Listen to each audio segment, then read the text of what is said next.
although there was definitely violence that we engaged in order to found this country, it was ultimately because we had no other option. There was no institution we could turn to for help. We had no choice but to engage in violence. As far as what happened in Kenosha, there were plenty of other options. For example, we could have talked about the fact that 7 shots in the back, that seems a little excessive. Maybe we can talk about how, although the shooting ultimately seemed justified in him turning around because of the way Jacob Blake was turning around with a knife and whatnot, shooting him in the back 7 times, that seems excessive. Maybe we can talk about that. But instead, it gets scattered all over the place, and then we get all mixed up. We start talking who's defending riots, who's not. At the end of the day, Kyle Rittenhouse is not a guilty person. He was acting in self-defense. We can have broad conversations about what should and shouldn't have happened, but one thing that absolutely we should push back against is the rioting, ultimately, and has nothing to do with it would be if that wasn't what anti-racism is. So right? I think wait, before anything else, 1 second. Denims, Yes.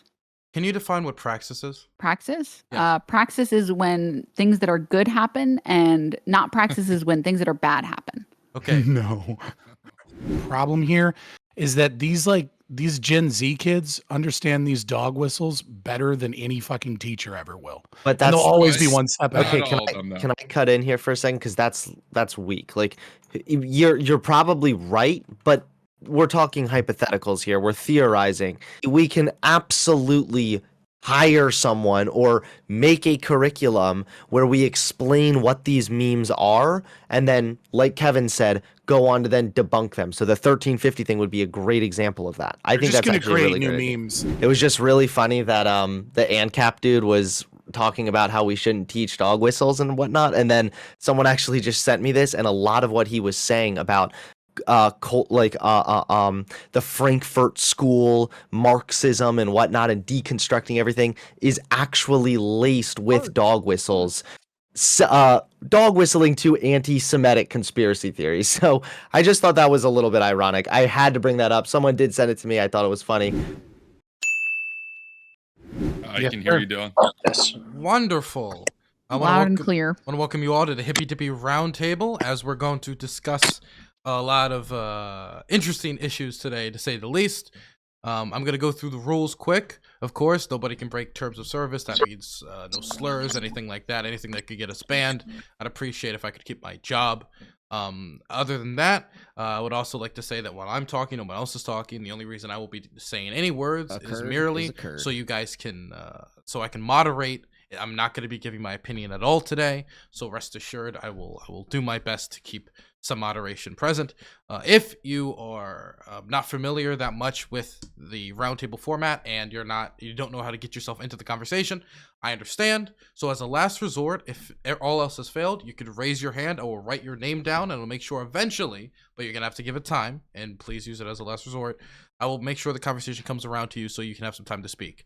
At the start of every topic, you'll have an intro period where you'll be able to say your thoughts uninterrupted, as well as an outro topic where you will be able to say your thoughts uninterrupted, with an in-between where you can all go back and forth. Does everybody understand all the rules? Any confusion? I can't raise my hand. Well, that's going to be very difficult for you, Eris. Anyway. Yeah. Can I blush instead? Is that sure? That'll work. Okay.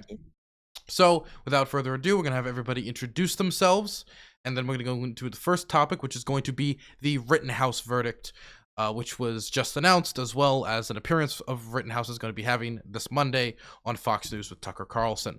So, oh boy, we're going to start introductions in the bottom left-hand corner with James.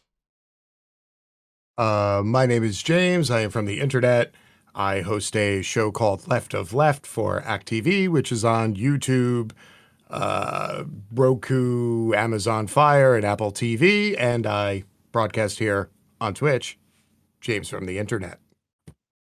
Wonderful. Next is going to be our bearded friend, Superpower Broadcasting.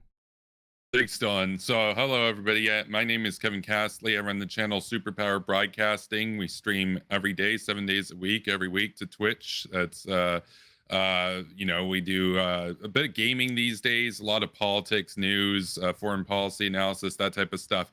I am a liberal hawk / unilateralist. I'm basically center right on economics, center left on social issues, with a focus on rule of law, liberal democracy, and the expansion of that, and the combating of fascism and communism in the world and domestically.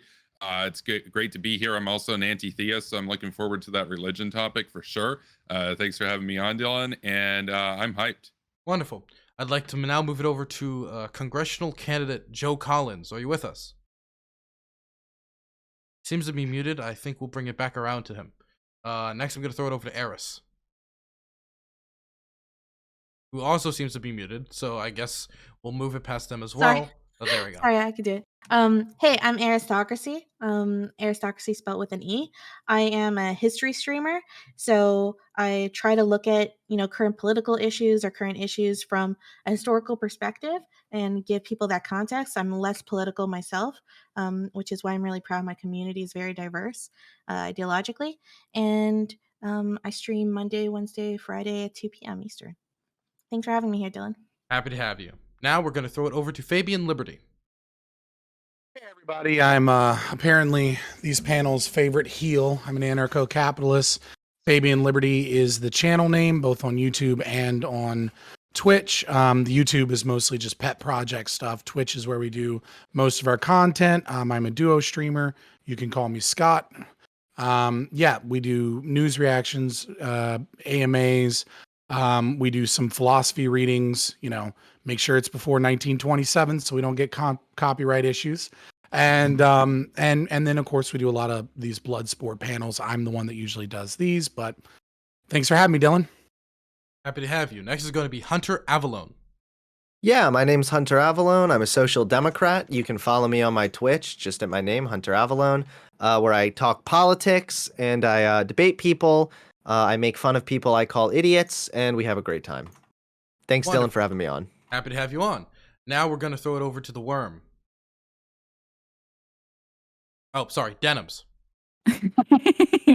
I'm Denims. I'm a lefty person online, sock dem.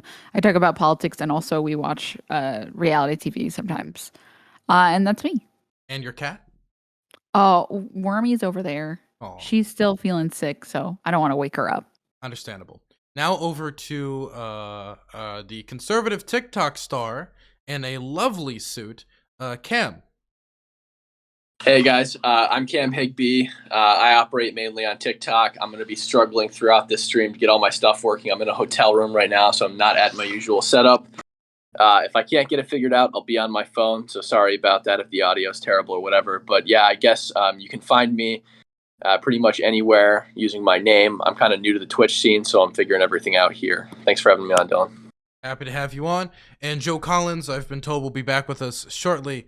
The man is having some problems figuring out Discord. So we're just going to go straight into the first topic. He'll join us shortly, I hope. So the first topic is what was just announced today, the Rittenhouse verdict. Rittenhouse was found not guilty on all accounts. On all accounts, meaning he will be found out and free in the world now. He's going to walk. And so I want to get everybody's opinion on the verdict. Try to keep your opening statement close to around a minute so everybody else will have time to talk. These opening statements will be uninterrupted. We're going to start this time with James in the bottom left-hand corner. The decision probably shouldn't be a surprise to anybody, especially after they kicked the gun charge a day and a half before the verdict ever came back. Sadly, in this country, a lot of us want to conflate morality with legality, and the two are about a mile and a fucking half apart. I can't imagine this comes literally as a surprise to anybody who's existed on this planet for more than, 3 or 4 days and has walked around more than a block from their home. And, nothing's going to change until the system changes. This is my somewhat defeated look because I've had to cover about 400 of these over the last decade, and frankly, they all start to look the same after a while. Okay. Next, we're going to throw it over to a newly re-entered Joe Collins. You can also introduce yourself to the audience if you want. Currently muted. Oh, there we go. Yep. Good evening, everybody. I'm Joe Collins. I am a candidate for Congress in California. Ran last election. Business owner, U.S. Navy veteran.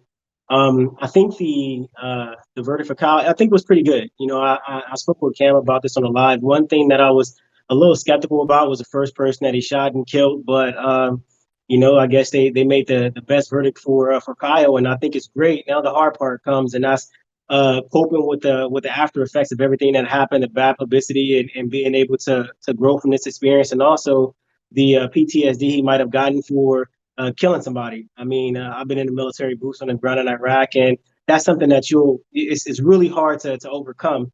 And so his journey is barely just starting. Next, we're going to throw it over to Hunter Avallone. Yeah, so with the Kyle Rittenhouse verdict, I'm in agreement with the verdict for the most part. To be honest, I think that Kyle was acting in self-defense. I've been arguing that now for quite some time. So I was very happy to see that a jury unanimously was able to find the same thing. I've heard a lot of people talk about precedent, and I understand that this could absolutely set a dangerous precedent or embolden like white supremacist militia groups. Ultimately, you know, I think there's a conversation to be had there, but what are we supposed to do? Like, we can't ignore the facts of the case and make an example out of Kyle Rittenhouse, right? Like, obviously. I think instead it makes more sense to have a conversation about, broadly speaking, changing gun laws maybe to make it so that a 17-year-old isn't able to get off on with the gun, considering he crossed state lines and, you know, was using an AR-15 and was only 17. Like, there's a lot of things there that I think we could probably go to fix as far as the law, but as far as the verdict that he was found not guilty, that absolutely was the correct ruling. I'm very happy to see it. Okay. Next, we're going to throw it now over to Eris.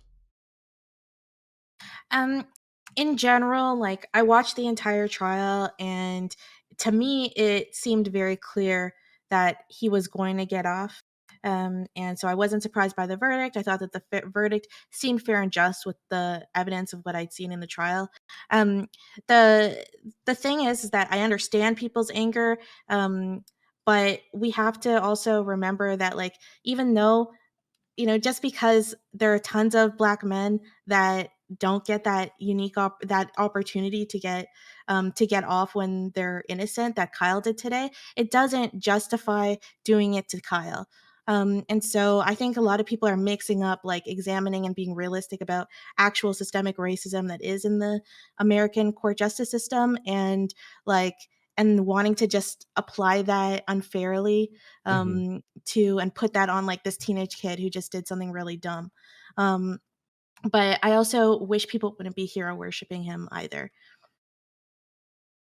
Okay, next we're going to throw it over to Cam Higbee.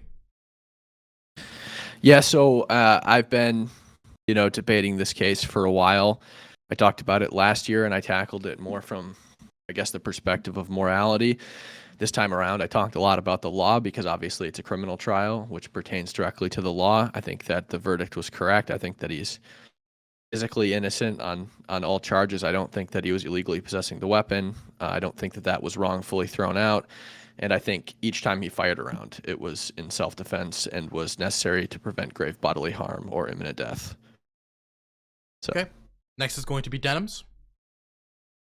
I want to also agree with what James said earlier. Like, I think most people who saw this case, or at least most people I think who watched any amount of the trial, were like aware that he was going to get off, that there was not like, there was basically like by the when he had been crying, I don't care if people think that he was faking it or not faking it, it doesn't matter.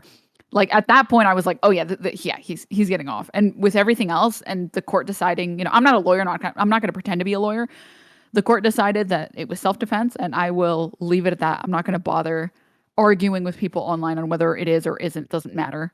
And yeah, it's just, the only thing I'm concerned about is the precedent that people who otherwise would have been more cautious about defending property are now going to feel very emboldened by this verdict and will feel much safer carrying and shooting, which makes me very concerned. Okay. And to wrap up the intros, we're going to have go over to my bearded fella over there. Yeah, thanks, Dylan. So, was Kyle Rittenhouse a hero? No. Was he a murderer? Also, no. My view of the situation, and I've said this before on Twitter, and you can follow me on Twitter at Kevin Castley, is that he did a dumb move going over there. Obviously, 17-year-old, he could have been home. Like, if it's me, I'm staying home and I'm streaming about the riots. I'm not going to be out there putting myself in harm's way, out there with a gun or whatever. But, you know, Kyle is a dumb 17-year-old kid.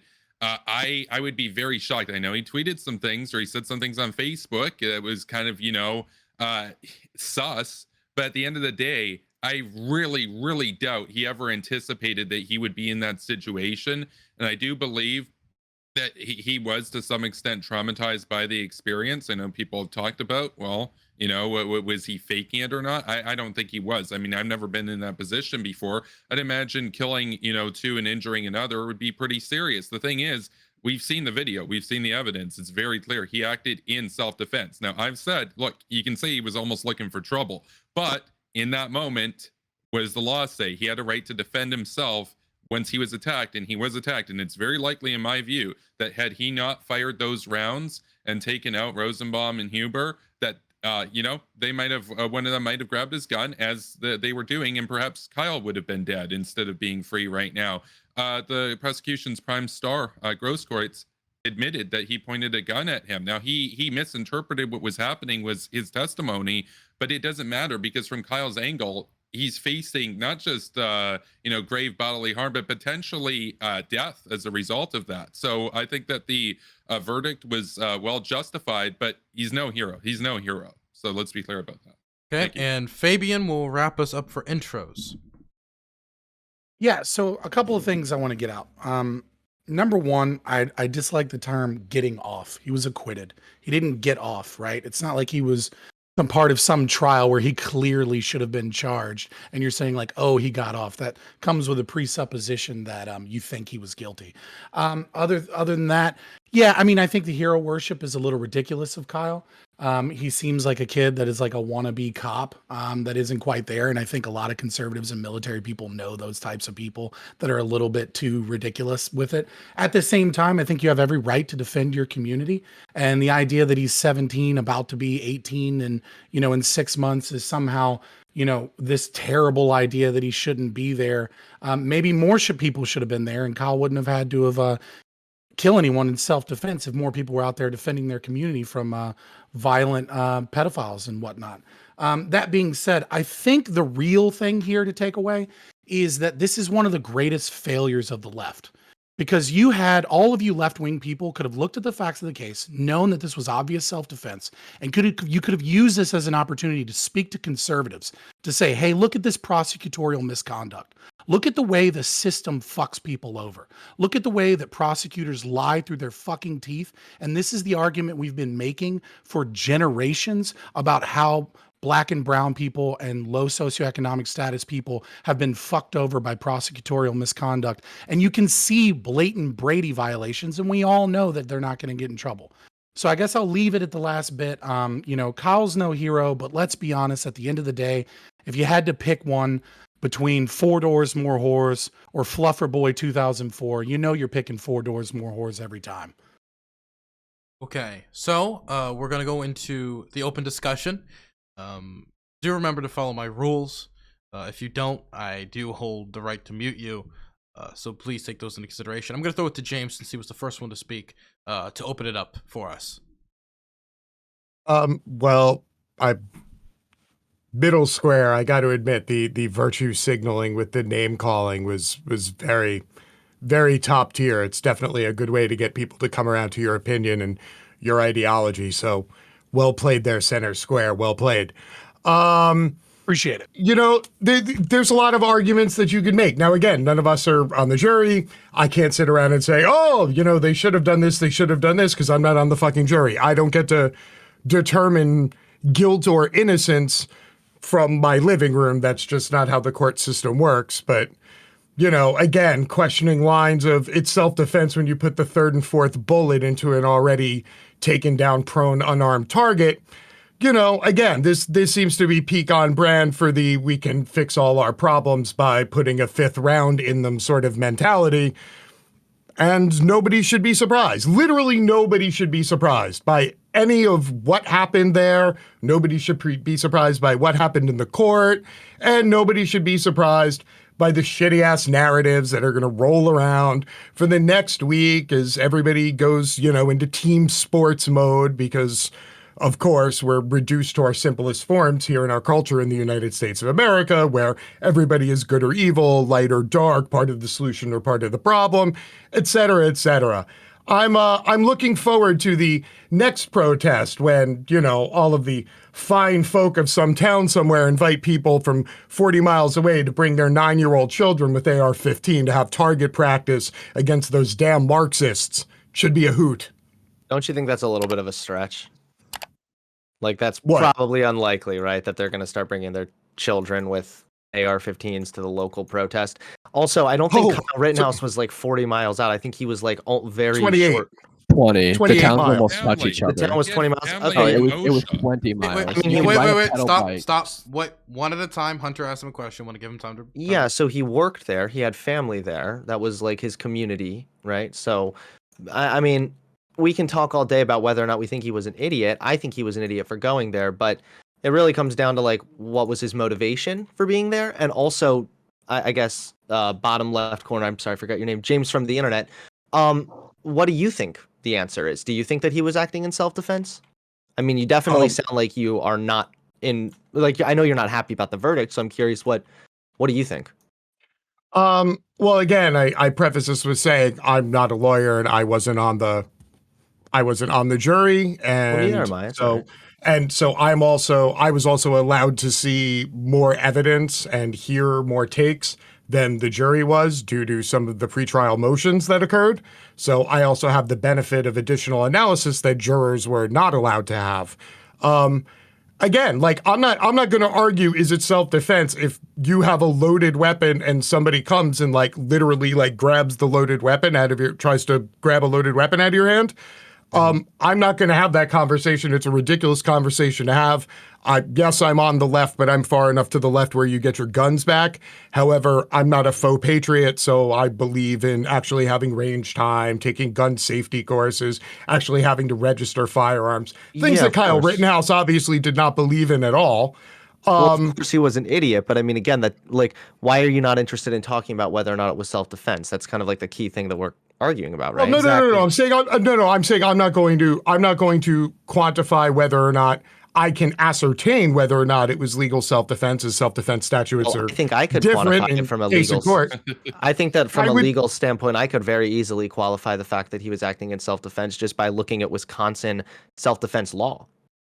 That's Just- great. And listen. You can just the read the fact law. that He did the literally fact- everything perfect, right? Like he didn't even have a duty to retreat in the state of Wisconsin. No, and he yet actually did. no, he did because No, here's they the- don't have a duty to retreat in the state of Wisconsin. Well, What they here's do the is the problem jury can decide whether or not he had a duty to retreat, and that's left up to the jury, right? So it's not a stand your ground state. It's also not a Sure. duty to retreat state. I just know that in the state of Wisconsin, when it comes to the self-defense law, because some people have argued that, well, by having the gun and by being there, he provoked the fight, so maybe he shouldn't have been able to claim self-defense. But when you read the statute there in Wisconsin law, it says that if you provoke a fight, but then make a good faith effort to withdraw from the fight, you regain your privilege of self-defense. So the fact that he was running away, in my mind, even if he had provoked something earlier, since the prosecution was arguing he'd pointed a gun or something, him making a attempt to withdraw from the fight regained his privilege of self-defense. So I feel that I can very easily point to the law and say, yeah, this looks like self-defense. I mean, from the Rosenbaum one all the way to the last shooting, it was all acting in self-defense. He was either being chased or he was on the ground. Also, I wanted to point out a couple people mentioned gun laws. And then right? after And Fabian, the we're gonna idea- go to Cam and Kevin. They wanted to say something earlier. Of course. I just wanted to point out one quick thing. People were talking about gun laws and like the fact that a 17-year-old had an AR-15. He wanted a handgun, right?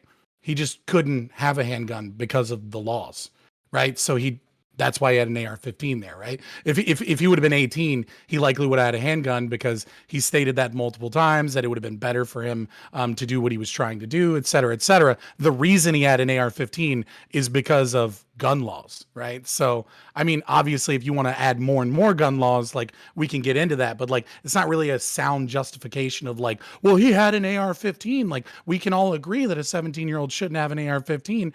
Well, I mean, he's part of the state's militia. There's a lot you could get into that. But that being said, the reason he had that AR-15 was because of gun laws, right? So I think it's a little bit disingenuous to say that. Well, you said that towards James, so before Cam, James, did you want to respond to that? Again, I take this all with the argument with a grain of salt. There was initial disagreement as to whether or not he brought the gun over the border or not, whether or not his mom drove him over there. At the end of the day, there was a judge that ruled that a 17-year-old person could possess and wield a rifle in public on the streets without needing to have that firearm registered, without ever having to have taken a single firearm safety course. A judge ruled that to be the law. Judge made the determination. There's nothing I can do about that. Actually, is the law. Like, Yeah, there the is judge no. only Wait, ruled wait, that. wait, Excuse wait, me, didn't even the object. law is my point. Wait, okay. I'm gonna have This is Doomer. I'm gonna have a great job. I'm gonna have a lot of work tonight. Okay, we're gonna throw this over to Cam next. All right, yeah. So the judge didn't just like make this ruling out of his ass, right? Like this is actually what the law said, and he just clarified that this is what the law says. 948.60 subchapter 3C of Wisconsin state law makes an exception for 17-year-olds possessing long barrel rifles. It's not like the judge just on the fly decided that Kyle was allowed to have the gun. It's physically what the law said. The judge didn't write the law. The judge didn't decide the law. The judge just I wouldn't even say interpreted. He just clarified it to the defense and the prosecutors, right? And the prosecution had every opportunity at any moment to measure that rifle. It was there for what, the first 5 days and the last day of the trial. The prosecution at any moment, the only thing that could have disqualified Kyle from legally possessing that firearm was a barrel length of less than 16 inches or an overall length of less than 26. The prosecution had every opportunity to measure it, but the reason they didn't is because they know that it's a legal weapon. It's a Smith & Wesson M&P 15 with a barrel length of 16 inches and an overall of 32. When it's compressed, 34 when it's not. It was a completely legal weapon. It's not something. And what I was saying earlier about the distance, it's a 20-mile drive from Antioch, Illinois to Kenosha. The towns almost touch each other. You can ride a pedal bike in an hour and 30 minutes from Antioch and be in the heart of Kenosha. His father lives there. He lived there for a short period of time, and again, he works as a lifeguard. It's literally his community. Yep. Next, we're gonna throw it over to Kevin. Yeah, thanks, Dylan. So I've made this point before over on Twitter. I'll say it here. I really am of the view here. Look, I've already said in the preface that I don't consider him a hero, and I think that people that are making him out to be a hero are basically murder apologists, not because what he did was murder. I think it was justified self-defense, but they have fantasies of just gunning down people, basically. My view of this is that if you consider Kyle that he should have gone to life in prison, possibly without the possibility of parole, this sort of thing, and minimum 60 years, that sort of deal. You actually don't have any empathy for him in this situation because he's a real person with a real life. And at the end of the day, I've seen so many people who are still parroting. I've seen verified accounts parroting state lines memes when he didn't cross state lines with an illegal rifle, for example. There's that to consider. As Cam actually mentioned, the rifle was in legal possession. That's a good point of nuance that's worth noting here. Even though that would be a misdemeanor, it wasn't even that because he was in legal possession of the firearm. So for people to just basically say, well, they're upset that he didn't go to jail for life potentially, it's not actually a serious position because it's all based on virtue signaling, essentially. Nick, I'm not some partisan hack or anything. I'll criticize conservatives all the time over a ton of stuff, but generally speaking, conservatives have been right on this particular issue because you have to apply the law as it stands. And if I could have it my way, I wouldn't have the laws like that. I prefer a bit more in the way of gun control, not excessive gun control, but, I wouldn't have kids out there with AR-15s, but the law is the law. Do we want to send somebody to life, basically, on an interpretation that's actually counter to the law? And I would say, just quickly on the point about the jury, I was a little bit worried there near the end at how long it took them to deliberate. I think it's probably due to how convoluted the 36-page instructions were. But this idea that it sends a signal that anybody could just kill anybody they want and get off with it. No, it took them some time to come to this conclusion. It wasn't like, oh, they're gone for 2 hours and he's off. There was some serious worry there that he was spending the rest of his life behind bars. I think he was scared. I think he knew that he was in the right, but you never know how the jury's going to rule. And the jury could potentially rule ideologically. It's possible that there might have been some initial ideological holdouts that were convinced based on what the instructions and what the law was that they had to give up their hesitancy there. But I wouldn't say it's so clean cut that somebody in that exact situation again could just get off. You never know how these things go. So also this state lines thing. I think James mentioned it earlier, and I know Superpower mentioned it just now, not using it as an argument or anything, but everybody keeps coming back to this. But it's really just a hyperbolic exaggeration of distance, right? Because the gun never traveled across state lines. It was always in Dominic Black's father's safe in Kenosha, Wisconsin. Gun never crossed state lines. So they use this state lines thing. He crossed state lines, right, to make like a hyperbolic exaggeration of the distance he traveled, when in reality, most of the people that were there that night traveled farther than Kyle did. Like Gage Grosskreutz came from Milwaukee, which is 30 miles further than Antioch, Illinois from Kenosha. So it's really like it blows my mind that argument is still being used to attempt to prove anything. Well, it's also because there's so much that's just ideologically driven. I mean, the left has absolutely like blundered this one, like in every conceivable way, with the whole like he's a white supremacist murderer down to the like, well, you know, I don't know. They've made tons of there have been tons and tons of different narratives. We were just covering some of the stuff about how there are just people constantly trying to interpret this as if it was like he went to some peaceful Black Lives Matter protest and then gunned down a bunch of black people fighting for civil rights. But like there's just so much ideological motivation that it just convolutes the interpretation of the facts. We heard the same thing about the judge being biased about like he won't let them call the people that Kyle shot victims. And people are using this as an argument that actually the judge is so biased. But if you look at it, actually the judge had a long-standing rule. That's been a rule in his courthouse for God knows how long. And also calling the people victims implies Kyle's guilt. So again, there's a lot of these times where we see the judge is biased. No, not at all. It's just a lack of understanding. And mixed in with an ideological bend, of course. Okay. We're gonna go Denims, then Joe. Okay, cool. First, I wanted to say, I have to say that the arguments about how the gun was completely legal for him to have are, I think, silly, because no one here so far has argued that he had it illegally. Okay? Unless you guys want to argue against people who aren't here. I think the bigger problem is that it was legal for him to have the gun. Not that whether it was or wasn't illegal, whether or not he should have had the gun, and whether we should change those laws so that 17-year-olds who can't even vote are allowed to have a gun. Maybe that wasn't like, in addition to also having like better training and all this other stuff, the licensure, all that other great stuff. And I also am...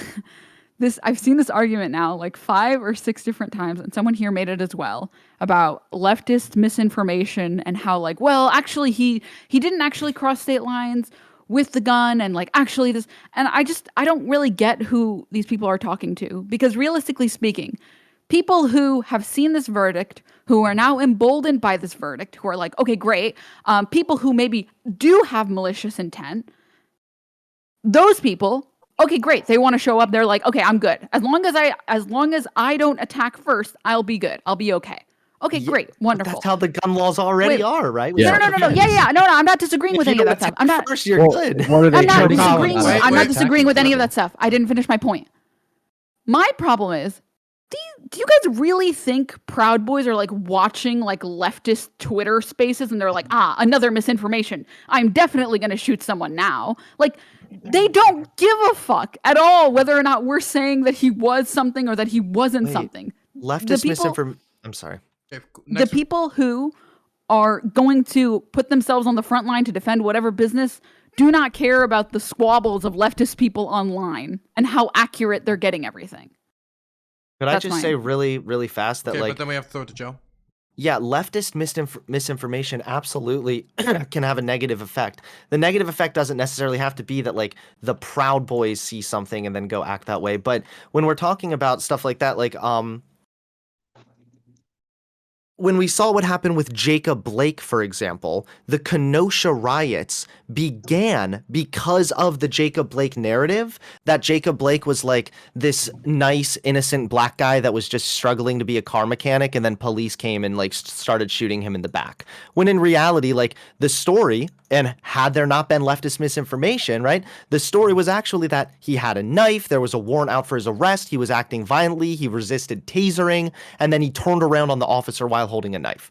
So like misinformation, though, the leftist misinformation on that issue led to the Kenosha riots that then led to the Kyle Rittenhouse situation. So I really hardcore am pushing back against this idea that Wait, you think the misinformation in the Jacob Black case caused the Kenosha shooting? I think that it absolutely played a role. If you don't know the full story and you think that an innocent black guy was just gunned down in the back by police officers, then yeah, absolutely. But if it's like, oh, someone had a knife and there was a warrant out for his arrest after he'd committed sexual assault, and then he turned around on the officer with a knife. Sorry, Jacob Blake. Yeah, Jacob Blake. Yeah, let Joe go, please. Okay, yeah, it's gonna be Joe. I'm sorry, did I misspeak there? My bad. Okay, we're gonna throw it over to Joe, and I'm writing people's names down. Then it's gonna be James afterward because I saw he had a visceral reaction, so I want to hear what he has to say. Joe?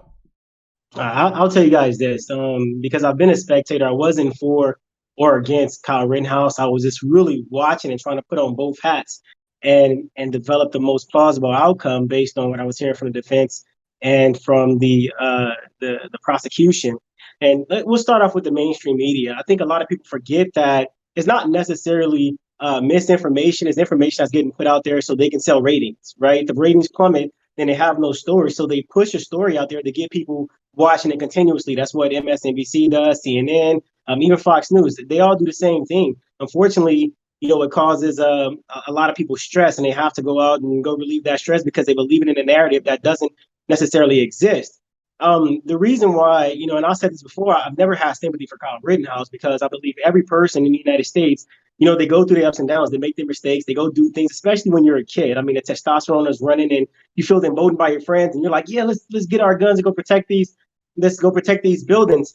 And you think you're protecting buildings, but you're actually, making a show of force. And the reason why I say that is because protection comes from the insurance company cutting checks. And if, some 17-year-olds with guns was protection and the insurance companies wouldn't cut checks, they'd hire a bunch of kids to go defend some buildings. But that's not the case. He put himself in a position to try to do what he thought was the right thing and end up killing people. And that's something that's going to last with him for a long time. The one thing that made me so upset about this entire trial was a lack of passion from the defense and the prosecution when they were litigating the case. I mean, I've never seen such a lackluster display of I don't even want to call it liberalism, but display of, protection or defense for or against somebody. I mean, the case was extremely boring in my point of view. They wouldn't even need a trial, a jury to litigate this case. They could have did it without the jury.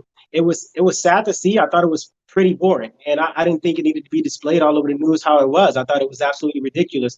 I mean, we talked about the facts. We talked about what it looked like. But at the end of the day, if the law says something, then, I think the judge did a really good job of applying the law to that case and making sure any boundaries didn't get crossed. And I wouldn't say the judge was biased, left or right. I thought the judge was straight down the middle because he was letting everybody have it when they got out of line, to be honest with you. But I don't think that this Kyle Rittenhouse trial is the outcome of the trial is going to set precedents for gun laws or lack thereof in the United States. And the reason why is because this isn't something new. This is something that's been going on since the history of the United States. People getting gunned down and going on trial and making such a big trial. And the outcome is everybody forgets about it in a couple of months. They pander about the laws they're going to make, and they never make any laws. This is the same thing that happens over and over again. Rodney King, the little girl that was shot in L.A., by the Asian woman. You can look at the Trayvon Martin. You can look at the guy in Oklahoma who was shot by the cops. It's the same thing over and over and over again to cause stress and outrage amongst the United States to keep us divided, my opinion. Next is going to be James. James. I'm sorry if you saw me just be completely boggled. Here's my boggle, Dylan. My boggle is that people who love to say, oh, all the left does is make bad arguments, and all the left does is obfuscate things, and all the left does is lie, and yet me and Denims are sitting here on this panel, like, completely conceding and acknowledging the fact that somebody tried to grab his gun, that he only traveled 20 some odd miles to go to the place, that the gun never left the state. In fact, the only thing that I said was that it's ridiculous that we have 17-year-olds walking around with ARs who have never taken a fucking gun safety course and have absolutely dick for range time, and yet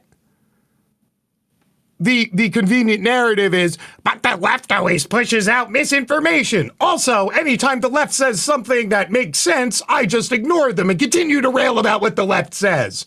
So, like, pick a fucking lane. Like take the moral high road or be a martyr, but don't do both because it's fucking exhausting. I mean, sometimes the left says good things and sometimes the left says bad things, right?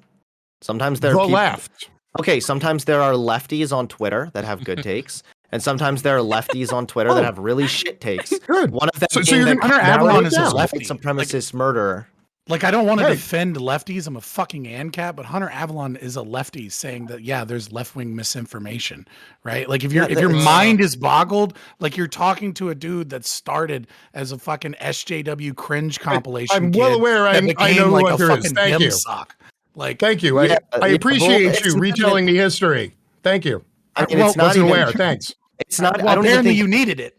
I don't even think No, that's I what don't. gives me a unique insight here. I just think that it's true, and we should be fair that the left engages in misinformation, and so does the right, and misinformation ultimately leads to harm, and it just negatively impacts your narrative. We don't need misinformation, especially since a lot of the ideas that the left pushes about are true. For example, systemic racism. This is a real thing that's borne out empirically. We don't need to spread misinformation. We don't need to spread bullshit about Jacob Blake and how he's really this innocent angel or whatever. I'm giving an example. I'm not saying anyone on this panel did that. But yeah, no, I was only pushing back on this idea that leftist misinformation is really not that big of a deal, which is kind of what I was getting from what Denims said. So yeah. Okay. Yeah, Well, I care just as much about misinformation as everyone else, but I'm tired of seeing people use that as like the end all be all. Like, the leftists should have just done less misinformation and then everything would have been fine. And it's like, okay, dude, if you want to oversimplify it so that the left is always at fault, be my guest then. well, yeah, It's not that even would be that. that would be oversimplifying it for sure. Like, obviously, it's not just all the left's fault that this happened, but like engaging in misinformation can lead to negative outcomes. We saw this with January 6th, and I would argue that we did see that somewhat, not entirely, but somewhat with Kenosha. Absolutely, there was misinformation going on about Jacob Blake. A lot of people were under the impression that an innocent black dude had just been shot in the back by cops, and so they were out there rioting, burning, and looting down businesses. And now, granted, there are two different ways we can fix this, right? One of the ways we can fix this is by addressing the underlying issues that actually lead to riots and civil unrest to begin with. But when you're actually in the middle of it, when it's happening, when your buildings are being burnt down, we need to be willing to condemn that and also be willing to recognize that that absolutely can be caused in part by misinformation. Okay, I want to say something. When I say Then that the Cam afterwards. misinformation, Sorry. sure. When I say that the misinformation about Jacob Blake had less to do, Ooh, or that's a in my Freudian slip. opinion, has less to do with the Kenosha riots, had less to do with Kyle Rittenhouse, is that I think that the black community is and was and is driven to the point where it didn't matter whether or not Jacob Blake was at all guilty or innocent. People wanted to be upset about police brutality, and it didn't matter whether the guy was killed in cold blood or not. It mattered that this was something that enough people resonate with, and enough people feel that there is police brutality, that any martyr was good enough for the cause. And I think that pitting this on misinformation is silly. I think that in and of itself, though, would be a really bad argument. Like, I'm not saying that it's justified. I'm not saying that people should do that. I'm not saying any of these things. I'm simply stating that, in my opinion, I don't think that the amount of misinformation had as much to do, or as much as other people have claimed, and yourself, to do with the fact that the Kenosha riots even occurred. And whether or not it was the misinformation that did this. people wouldn't have been out there rioting and doing that extent of unrest if they were aware of the situation. And now not everything is available immediately, but it was very clear that this is a guy who was reported as threatening women with knives, and that he reached into his vehicle basically and gave cause to the police there that they Kids were in the suspected that he car. might be. Yeah, by the way. that he might be breaching for a gun, and they That shot weren't him. I want his. to be very clear about something here. I want to be very clear about something here. Nobody's blaming or putting any sort of accusations of guilt on specific left-leaning people on this panel. Look, I was a fan of the Young Turks for almost 10 years. Watched them from 2007 to 2016. I like them. I like them. I still watch them from time to time. Young Turks bungled this narrative completely for the last year and a half, basically. They did the state lines memes long after, you know, it was clear that that wasn't the case. I believe Anna Kasparian, if I remember recently, said that some of the crucial evidence she was only recently aware of, even though they've been fear baiting over this for a long time. So now, are they some random lefties on Twitter? No, they have over 5 million subscribers. So this does matter in terms of setting the tone and their coverage, as well as others, around what happened in Kenosha that led up to Kyle going there. Look, it meant that a lot of people that were there were rightfully angry over something that didn't actually happen, but they didn't know that it didn't happen because the media that they consumed didn't give them the true narrative there. But otherwise, there were people that were there to loot and riot as well. I want to be clear about something. I said that Kyle was looking for trouble. He was. Look, he was a dumb kid. He was looking for trouble. He wanted to be badass. I don't think he ever intended to shoot anybody, and he was right to do it in self-defense. But you know who else was looking for trouble? You know who else created that situation? The rioters and looters there. Where's that narrative? So, thank you. Cam was next. Yeah. So by the way, Joe, did you raise your hand earlier? I couldn't tell. No, I didn't. I'm just listening. Okay, Cam. Yeah, so I just wanted to really quickly touch on a couple things that Denim said earlier, and then I want to kind of talk about what we were just talking about. So, like, I felt like this was kind of lobbed at me indirectly a little bit. So she said that nobody had brought up the gun charge thing. When I said that, it was in direct response to James saying that the judge, I recognize that. No. on the judge for ruling that it was actually the law, which it was. That's why I said that. It wasn't a straw man. I wasn't trying to. No, I recognize that. Yeah, and I was just acknowledging that was the judge's ruling for the record, but it was a correct ruling based on the law. Yeah. Anyway, and you also said that, like, it'll put this idea in people's heads that they can go armed to protest or out in the streets or whatever, as long as they're not the one who attacks first, right? As long as they're not the one who starts the situation. I see no problem with that. It's your right as an American, especially in Wisconsin, where they're an open carry state, to walk out wherever you want, as long as you're not at a post office or a school or some kind of gun-free zone, with a gun if you want. And if you're not the one who starts an altercation that endangers your life, there's no, like, you're literally just describing the situation where you're saying it'll put this idea in people's head that they can use self-defense as long as they didn't start the situation. But that's exactly the purpose of self-defense. That's physically I'm its aware. function. I am So, aware. Like, it should put this idea. It should put this idea in people's head that if they're not the one who start an altercation that put their life in danger, they can use self-defense, because they should be able to. Like, I don't understand this idea. I agree. That, like, I already completely agree. All right, I just wanted to clarify on that. Anyway, like the misinformation thing. So I've also, like, this case, it hasn't just been misinformation from the left. There's been misinformation from the right too. Like, a lot of people still, to this day, think that Gage Grosskreutz is a felon. He's not. He's not a felon. He wasn't legally possessing his gun because he didn't have a valid CCW, but he's not a felon. That's a lie. I don't think that's extremely detrimental to the case, but there was a couple other things, but they weren't super popular. A lot of the stuff came, I think, in this situation, came from the left. And there are other situations where the left spreads a lot of misinformation. And me as a conservative, I try to mitigate that as much as I can on my platform. But I think, like, what Hunter was getting at, and like, the, like, credit to him, Hunter is my understanding of Hunter. I'm sorry, I don't know a lot about you, but my understanding is that you're somebody on the left and you're just saying, like, spreading misinformation can have consequences. Like, can we not agree that there probably wouldn't been as much violent unrest that night if the people out there didn't think that Jacob Blake was some innocent man that was unarmed and gunned down by the police in the back 7 times? And to be clear, Jacob Blake, I don't even think was necessarily shot 7 times. I think there was 7 rounds fired and not all of them hit his body. Like, he's paralyzed, yeah, but he admitted that he had a knife, right? Like, I think that we have to come to some level of agreement that there might not have been such dire consequences, and potentially this might not have ever even happened were it not for the misinformation. And that the same can be said with other situations with misinformation spread on the right, like the election fraud thing. I think January 6th. Sure, yeah, sure, right, exactly, perfect. Misinformation in general is bad and can have seriously dire consequences. It's not necessarily just that people are on Twitter looking for like rumors or whatever. It's just that once somebody sees that on their feed, maybe they'll go spread it somewhere else, and it creates a chain reaction of a false impression of certain situations. Right. And so also remember, I really reject the narrative really that quickly? misinformation's. Okay, give a second. There was 3 people who want to talk, so I'm gonna go Denims because it's a reply, Eris because Eris hasn't talked, then FL Liberty. Then I want to ask a second question because so far we've been talking about legality. I want to move on to the morality of this defensive property. I want to move on to that because it seems to be almost universal that everybody says that it seems that the verdict was, according to the law of the land, on point here, unless somebody objects to that, or I've mischaracterized anybody here. No? Okay. So we're going to go to, oh my God, I just I messed up. Oh, Denim, sorry. I'll be right back. Let me just reply really quickly.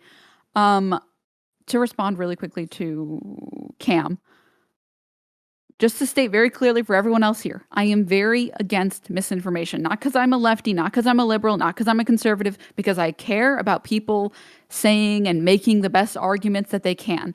My opinion about the misinformation about Jacob, I only think one thing about it, which is I think Jacob was more of the tipping point for people who were sick and tired of police brutality, that they didn't care whether or not he was innocent or not. They wanted a reason to protest or riot or whatever words you want to use, and that's why they did it. Reasonable though? Like I heard you earlier. Sorry? You were saying like they just need a martyr to go out and do this and destroy things, and I mean these riots killed people last year as well. I'm not saying that I guess people did die in Kenosha, right? But like people were killed by rioters last summer. Like, do you think that it's justified to just say like, oh, I don't care if he was actually killed by police brutality or not. We're just going to riot anyway? I don't think it's justified. I'm saying I'm just talking on the mentality of these people. At that point, I'm not going to argue, like, I'm not going to do the systemic racism debate right now because I want to stick to the topic and stuff. But at that point, if let's say like somewhere along the lines, we just keep going out and we keep rioting and we keep blowing stuff up in the name of abolishing police brutality or whatever. Let's say somewhere along the lines, police brutality dissipates completely, whether it's like a white officer on a white guy or a white officer on a black guy or a black officer on a white guy. Let's say it completely dissipates, but people keep saying we're still mad about this, so we're going to keep rioting. Like it seems like if you just pick people as martyrs to go out and riot, even if they weren't necessarily victims of legitimate police brutality, the issue will never cease. Like even if the actual thing that the riots stem from, the thing that the catalyst is gone, then the issue of the riots will never cease because people will just keep picking martyrs. Wasn't Floyd like arguably the tipping point? Like everyone was on board with the George Floyd thing. We're talking specifically about Kenosha, but obviously he is like a domino effect. I'm talking specifically about what led to, or more directly would be a better term. That's it. Fair. I think that that's okay, and that like we should just like, okay, well, we want to believe in something. Sorry, just give me 1 second, Joe. We want to believe in something, and so we should just believe in like whatever misinformation we want. Fuck no, I don't think that that's a good policy. Sure. I think everyone's opinions and values and ideals should be based in fact. And what you said earlier with like you wanting everybody to make solid arguments, like I think that's good too to make solid arguments, but I think that like misinformation actually poses like a legitimate public safety risk in some cases. Like for example, this one. Just remember the January 6th people, a lot of them there believed with all their heart the misinformation they were fed that the election was fucking I mean, we could just look at anti-vaxxers, right? Yeah. People who think that the vaccine is going to microchip you, like that's just straight misinformation. I'm not talking about the people who are like, I'm nervous about taking the vaccine and I don't know what's in it. I'm not talking about those people. I'm talking about the people who genuinely think it's Bill Gates' plan to microchip people. Like those people. I would agree with you. I think a lot of like anti-vaxxers. All right, can we let Eris talk? Yeah. I'm gonna have Eris talk, then Joe, then Lib. Okay, there you go. I think what's frustrating, like I understand lefty anger in this situation because there is a huge issue in the United States with systemic racism. And when you're angry, sometimes when you take out a gun, you end up targeting the wrong person, right? And so with that, like I understand what Denims is saying, and I think it makes sense. It doesn't justify it, but it does explain it a bit. And I wish right wingers would have a little bit of empathy for left wingers and understand why they're so angry. And and I wish left wingers would have a little bit of empathy when they saw a dude like suffering from PTSD, like crying on the stand. But just in general, I actually think as a non-American, Americans should be somewhat proud of their justice system after the consequences of today, right? Even if you don't think that today's verdict was justified, right? Even if you think that it was the incorrect verdict, the fact that this verdict was given just like a few months after the guilty verdict of Derek Chauvin demonstrates something, right? Because those are two verdicts on opposing sides of like the team sports tribal wars spectrum. And the fact that you can have like one country and those two verdicts can happen in like the same year is it's fascinating to me, and it's actually really really unique from like it's unique. And I don't think sometimes, and while I do think the American system has a lot of issues with systemic racism and unfairness and all of this stuff that it needs to fix, right? There's a lot that it does really well.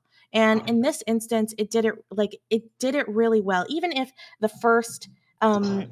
first trial was incorrect, right? Even if this trial was incorrect, the fact that the jury couldn't just be bought off by what the public wanted or what they were pushed on, and that the jury went with what they thought was correct, and there was like somewhat of a fair trial, right? And you end up with right wingers super upset with the Chauvin trial. Now left wingers are upset.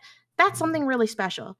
And I think sometimes like Americans need to just take a step back and be like, wow, that's not something that most countries have every day. Okay, next is going to be Joe, then FabianLiberty. So to respond to what Denim said, because I've actually lived this, George Floyd was a tipping point. And a lot of times people want to subvert personal responsibility of the individual who was killed by a cop or killed by someone else. But you can't. George Floyd was a tipping point. The reason why is because this happens in the Black community over and over. Also the Latino community and the age community. It happens on a regular basis. When I was in the military, I've had my ass whipped by the cops for not wanting to answer questions. Where are you going? What's in your bag? It's none of your business. Mind your business. Leave me alone. Threw me up against the gate, beat me up, opened my bag, my uniform was in there. Oh, we sorry. You know what I'm saying? So it happens on a regular basis. The one thing that I don't like about how it happens is the left blows up the situation as if every single person who was killed by the police is innocent. Now we know that's BS. We absolutely know it's BS. But on the right, every time somebody is killed, they always want to bring up the background of that person to try to justify that person being killed, as if the person who was killing them has authority to issue punishment of death to that person who was just killed, i.e. the George Floyd case. And they say, well, he had drugs in the system. Toxicology report proved that he didn't have enough drugs in the system to kill him, right? We look at Jacob Blake. They say, oh, Jacob Blake was just this innocent guy, yada, yada, yada. Jacob Blake was going to go get a knife. Who knows what he was going to go do with that knife? You can look at the little girl who was shot by the cops. Oh, they shouldn't have shot her. Well, she was stabbing people. You know what I'm saying? So everybody it's like the left blows up situations to make it seem like every single person is innocent, and then the right pulls the background of every single person to try and justify the reason that the person was killed. And I think that's wrong on so many levels. And I've been to protests. I don't have an AR-15. I've shut down plenty of Black Lives Matter protests in California. We protest against police brutality in Black communities, Asian communities, and Latino communities.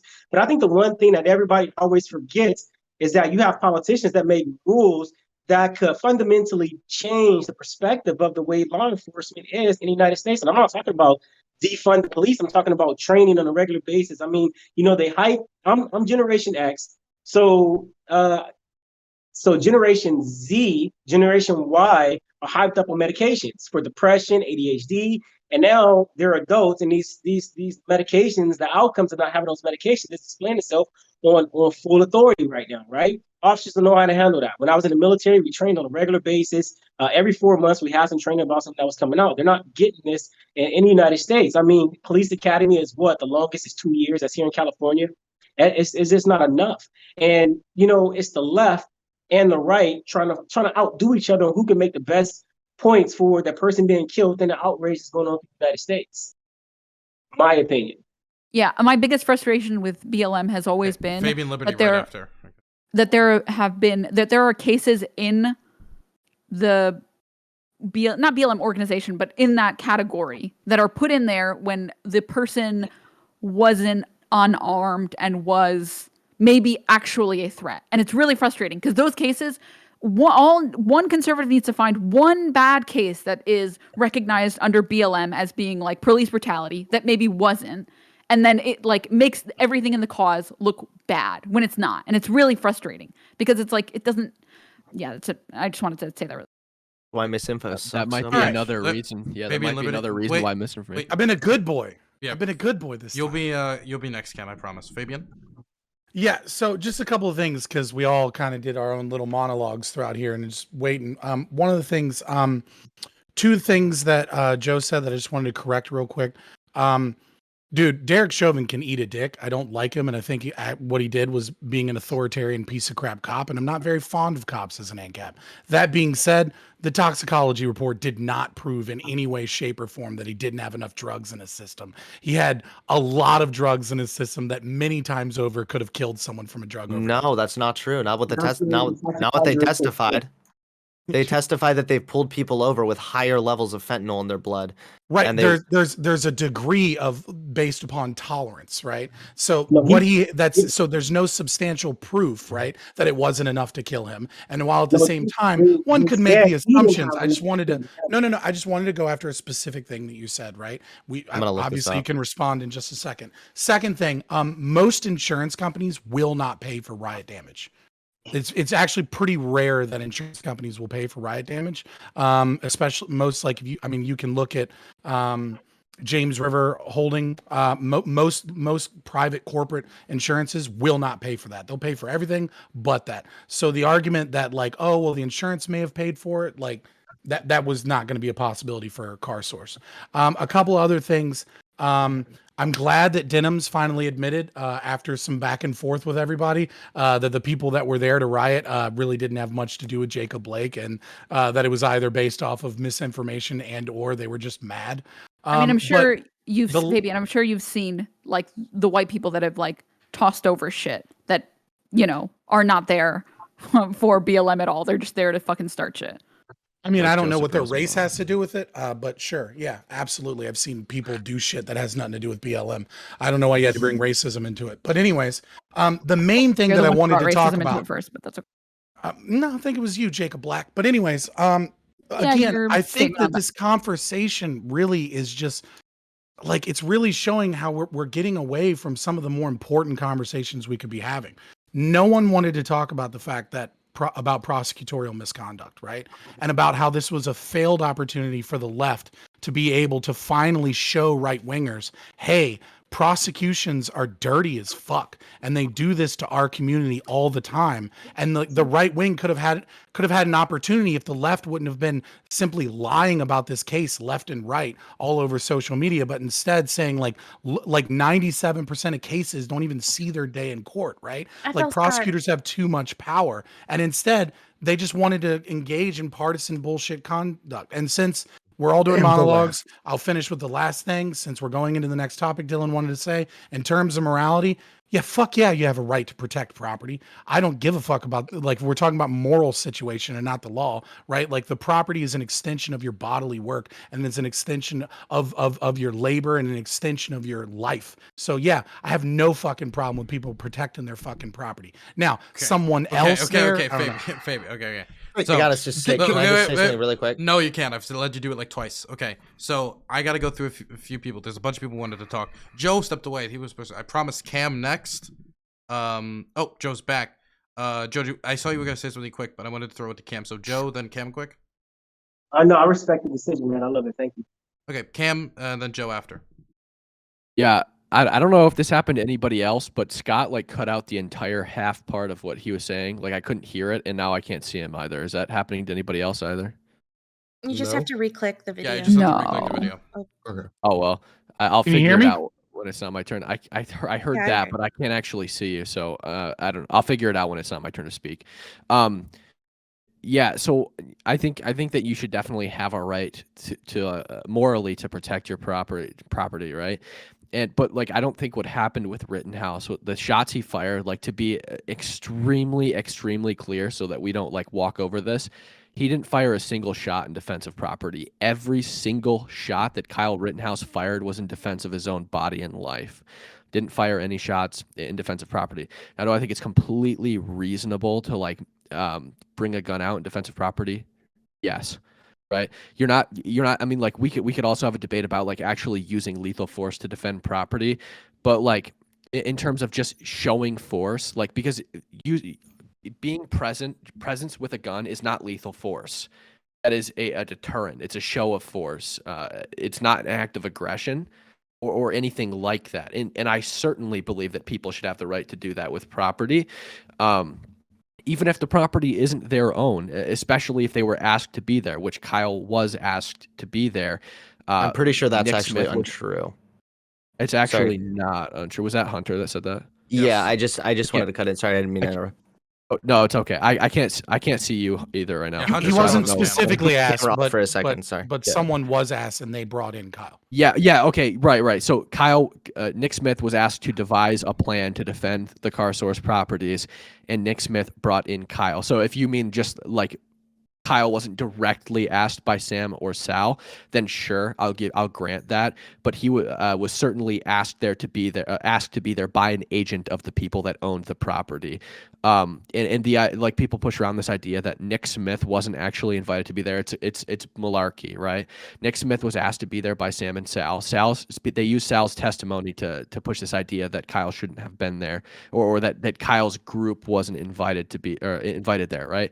But Sal literally said in his testimony that there is no physical way any of those boys could have ever gotten into those properties without having been let in and given keys by one of his family members. And they had keys and they were in the building, right? So they had to have been invited, right? Anyway, so. Okay, Hunter, you wanted to respond specifically to that, so and then I can throw it to Joe. Oh wait, no, you can just throw it to Joe. Go for it. Joe? You're muted? Joe, you muted. I can't hear you. No, I didn't have nothing to say. I was just saying I respect his opinion. Oh, okay. Okay, got you. I didn't understand earlier. Okay, so I saw that James wanted to talk earlier, and there's a very cute cat. Wormy. No, I just had a Sorry, I few was showing her clarifying. the chat. My bad. Sorry. Wormy's poggers. You can take a wormy break anytime. It's good. So because there were so many people on the panel who were vehemently worked up against misinformation, and how especially misinformation from the left is so damaging and literally causes riots. I just wanted to ask a couple clarifying questions of things that were stated here, which was that number one, buildings were blown up. Number two, people who were killed in the Kenosha riot, and that number three, that Kyle Rittenhouse has PTSD. I was just curious what the factual basis was, because honestly, all three of those statements that were made as factual by different people on the panel, I have not heard any of those three, so I was just curious. I don't know Did you about the refer first to two. the The third first one, one? the third one, real quick. Just to clarify, because you're asking for clarification. He is seeking treatment for post-traumatic stress disorder. Were those first two things directed at me? Were those things that I said? No, numerous people had brought them up at different times. I think Yeah, I never said that buildings were blown up, that people were killed in the riots, and that Kyle Rittenhouse has PTSD. No. I was asking for clarification. so. The first two were definitely things that or at least the one of people being killed in the Kenosha riot was definitely something I said. Now, to clarify, maybe I wasn't clear enough. When I said that people were killed, I said that people were killed in the riots last summer, and I said, now we can't say that for Kenosha. And then I said, oh, well, maybe we can, because I don't think anybody here, is anybody denying that nobody died during the Kenosha riot? I never said specifically who I killed don't know. someone. I'm actually asking. Why was Kyle? If nobody died, why was Kyle Rittenhouse on trial? Yeah, that's what I was talking about. Absent the event that we were discussing was my assumption. Again, this is why I'm asking. Yeah, I wasn't saying that like the rioters killed anybody. I just said that somebody died. 2 people died during the riot, and I thought I could have sworn that I said that buildings were being torched during the riots last year. If I torched said and blown up. if I okay, if I said I don't think that I said blown up, but I'll grant it. If I did, then I don't mean being blown up with bombs. Just to be very very clear, if I said that. There were I don't mean, definitely like, fires physically, set. like, I mean, missiles. at least Yeah. I'm looking at Everyone this understood article what you here meant. where it says damage due to rioting, unrest in Kenosha tops 50 million. Yeah, $50 So- million. like- Yes. Like, to be clear, the third car source was like a pile of bricks. Like, there wasn't a building anymore. That's why they defended the other 2 car sources. Like, to be very Right. clear, like, sure, it wasn't blown up with a rocket, but it was completely decimated. There was nothing left of it. Yeah, and let's just be clear about something. Kyle, in terms of going there, before he even arrived, there was already, based on reporting, over $1.5 million in damage that was done. So it wasn't simply just a deterrence in case something happens. It was, oh shit, there's a lot of businesses, a lot of people are going to lose their jobs, a lot of damage is being done here. And here's something that I don't think anybody's brought up tonight. The police stood down. So one criticism that I have is that the cops didn't lay down the law soon enough, which opens up a power vacuum where people like these militia boys and stuff can step in basically and have a lot of sympathy if the cops aren't going to do their job. So, but it's not even the cops' fault. It's a political decision. It's not like the cops are bad guys, but.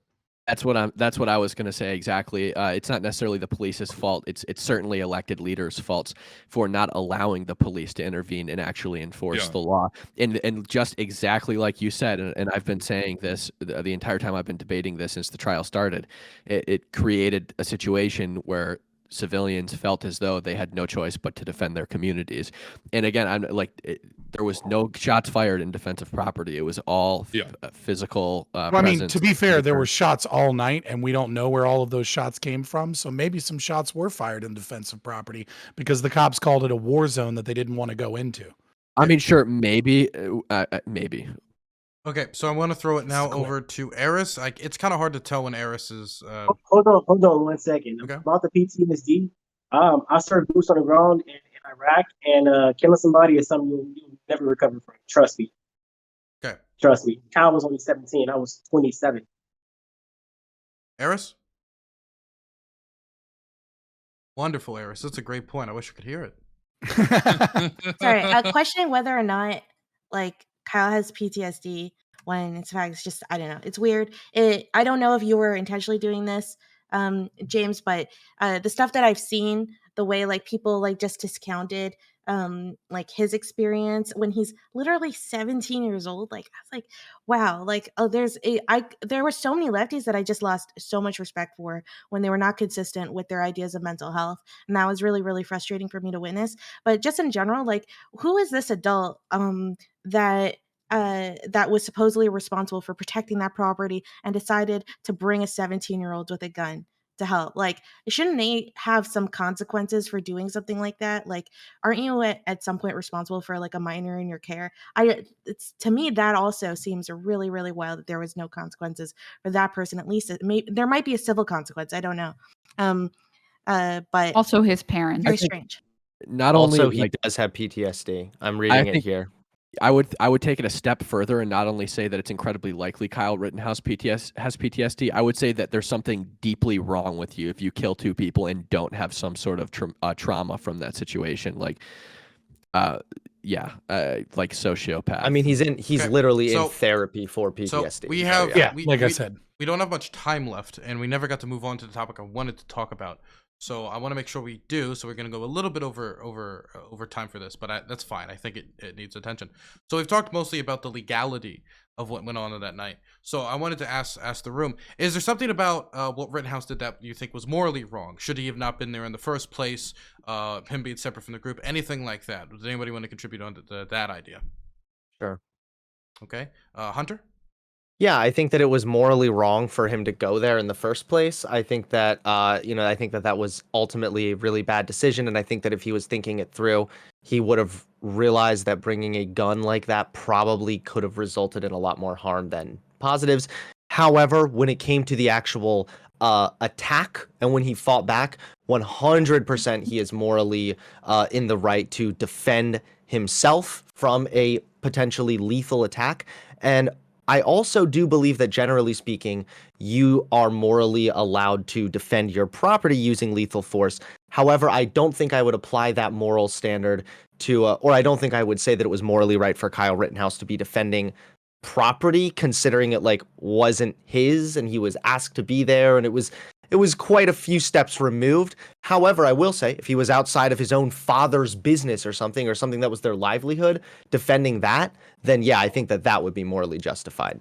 So self-defense, morally right. Everything else, murky. Hey, you guys, I'm gonna pop off here. I appreciate you guys. Enjoy. It's my birthday weekend, so I'm out of here. But thank you. I really appreciate you guys, and I'll see you guys soon.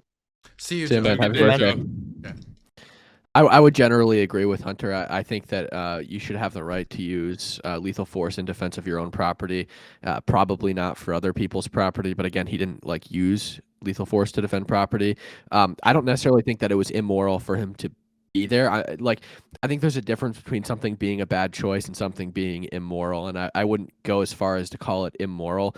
Potentially like a bad choice when we're like weighing his own safety into the equation. Like if your goal is to like maximize your own personal safety, like putting yourself in a dangerous situation probably isn't a good idea. But I don't necessarily think that just placing yourself in a situation that might be dangerous causes that decision to be immoral, right? It was Yeah. it was irresponsible. I think that's the word Sure. that I would use. It was Sure. irresponsible for him to go.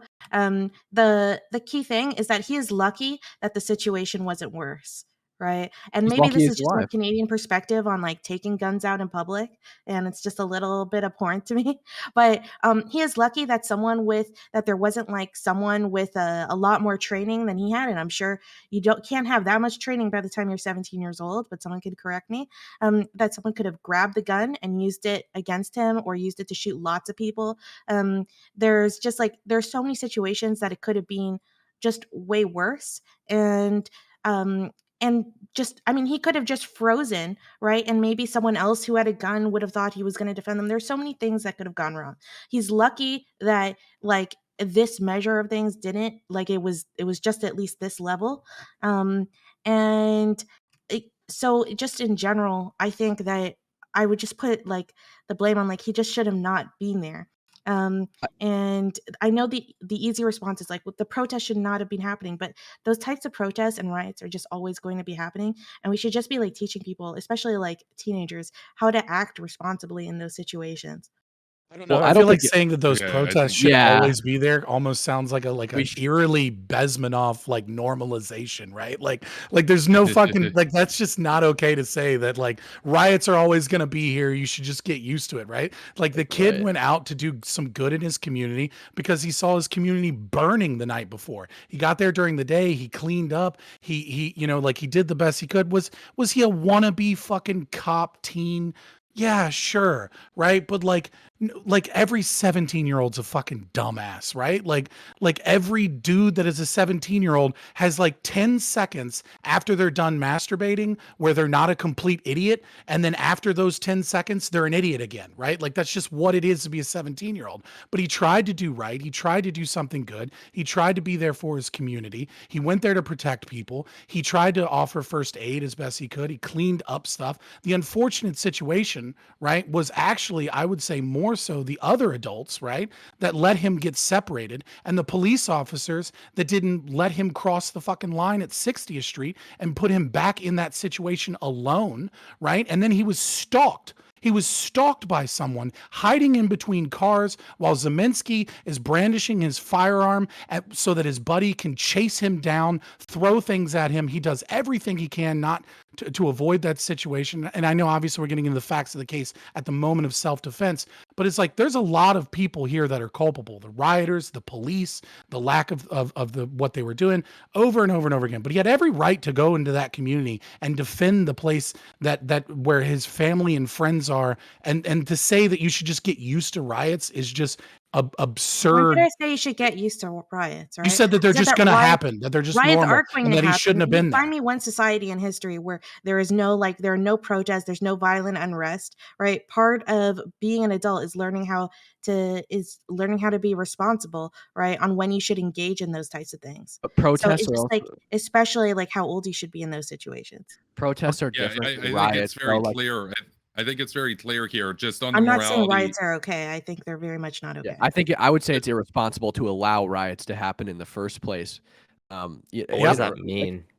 The police, Well, I mean- the police should have been there to basically enforce the law. There was a political decision made not to do it. Same as what happened in Minnesota, for a simple reason that, well, cops could get injured, stuff could go down, right? But I mean, that's kind of the job. Unfortunately, you know, cops are paid a higher premium salary because they're putting themselves in harm's way, and somebody's got to do that job. I got to say, on the point about morality, and I said earlier that he's no hero and that he was looking for trouble just based on some of his statements that came to light on social media and stuff. He's bragging. I don't think he actually intended to kill anybody or any of that sort of thing. I think he's just being like a tough guy, that sort of thing.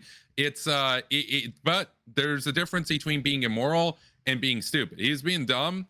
But nothing that he did was immoral, because ultimately what he was doing was, yeah, it's kind of, you know, as was said, 17-year-old dumb kid, that sort of thing. But what was he ultimately doing? He was defending property, and sure, you can say, well, it wasn't his own. I want to say something here about that, which is that actually makes a more moral case for him, because if it was only his own property, you say, well, maybe he's selfish, he doesn't want his stuff to burn down. To potentially risk your life in the defense of other people's stuff, not that he shot people for other people's stuff, but that he risked being shot if the rioters showed up with a gun, or in this case, if, say, Rosenbaum had actually taken his gun, shot him with it, potentially he'd be dead right now, right? And it would have been Rosenbaum on trial. I gotta say, I think that people have said, and I've seen these takes on Twitter and elsewhere, that, oh, it's just property, it's just nothing. Look, $1.5 million is probably more than I'm ever going to make in my life. $2 million, probably more than I'm ever going to make in my life. Who are these people? How rich are they to say that property? And a lot of these are leftists. What are you, Elon Musk? I could see Elon Musk saying it's 50 million. Who cares? Because that's like 4 hours of work for him. But how rich, how out of touch, how elitist do you have to be to pretend like the blood and sweat of people's lives, $50 million, right? Which is more than probably anybody's ever going to make in their life. That's just nothing, and it's not worth any effort to defend. That's insanity to me. You'd have to be a literal billionaire to think that, or you'd have to just basically be a sociopath who doesn't care about people's livelihoods and doesn't care that they don't have jobs and businesses anymore. So thank you. And we don't know like what kind of sorry, I want to throw it to James. He hasn't said something in a while. James? No, I just point of order for the dissent is horrible and we shouldn't have protests or riot people. I thought it was fair to point out both factually and historically that if it wasn't for dissents, protests, and riots, people of color would still be property, women couldn't own property, and all y'all motherfuckers would be singing God Save the Queen, drinking a cup of tea every day at 3:30 in the afternoon. I never said that we shouldn't have dissent or protests. Protests, yeah. Specifically, yeah. So I guess when I'm talking about riots, I'm more specifically talking about riots that destroy personal property, personal lives, and kill people, right? Like, if you want to have a discussion about going and destroying government property, that's a completely different discussion. But this issue that, Hell yeah, it and is. again, I'm not going to talk about like systemic racism right now, but if you want to fight systemic racism, why is going to the car dealership owned by a bunch of Indian people and destroying it, how is that fighting systemic racism?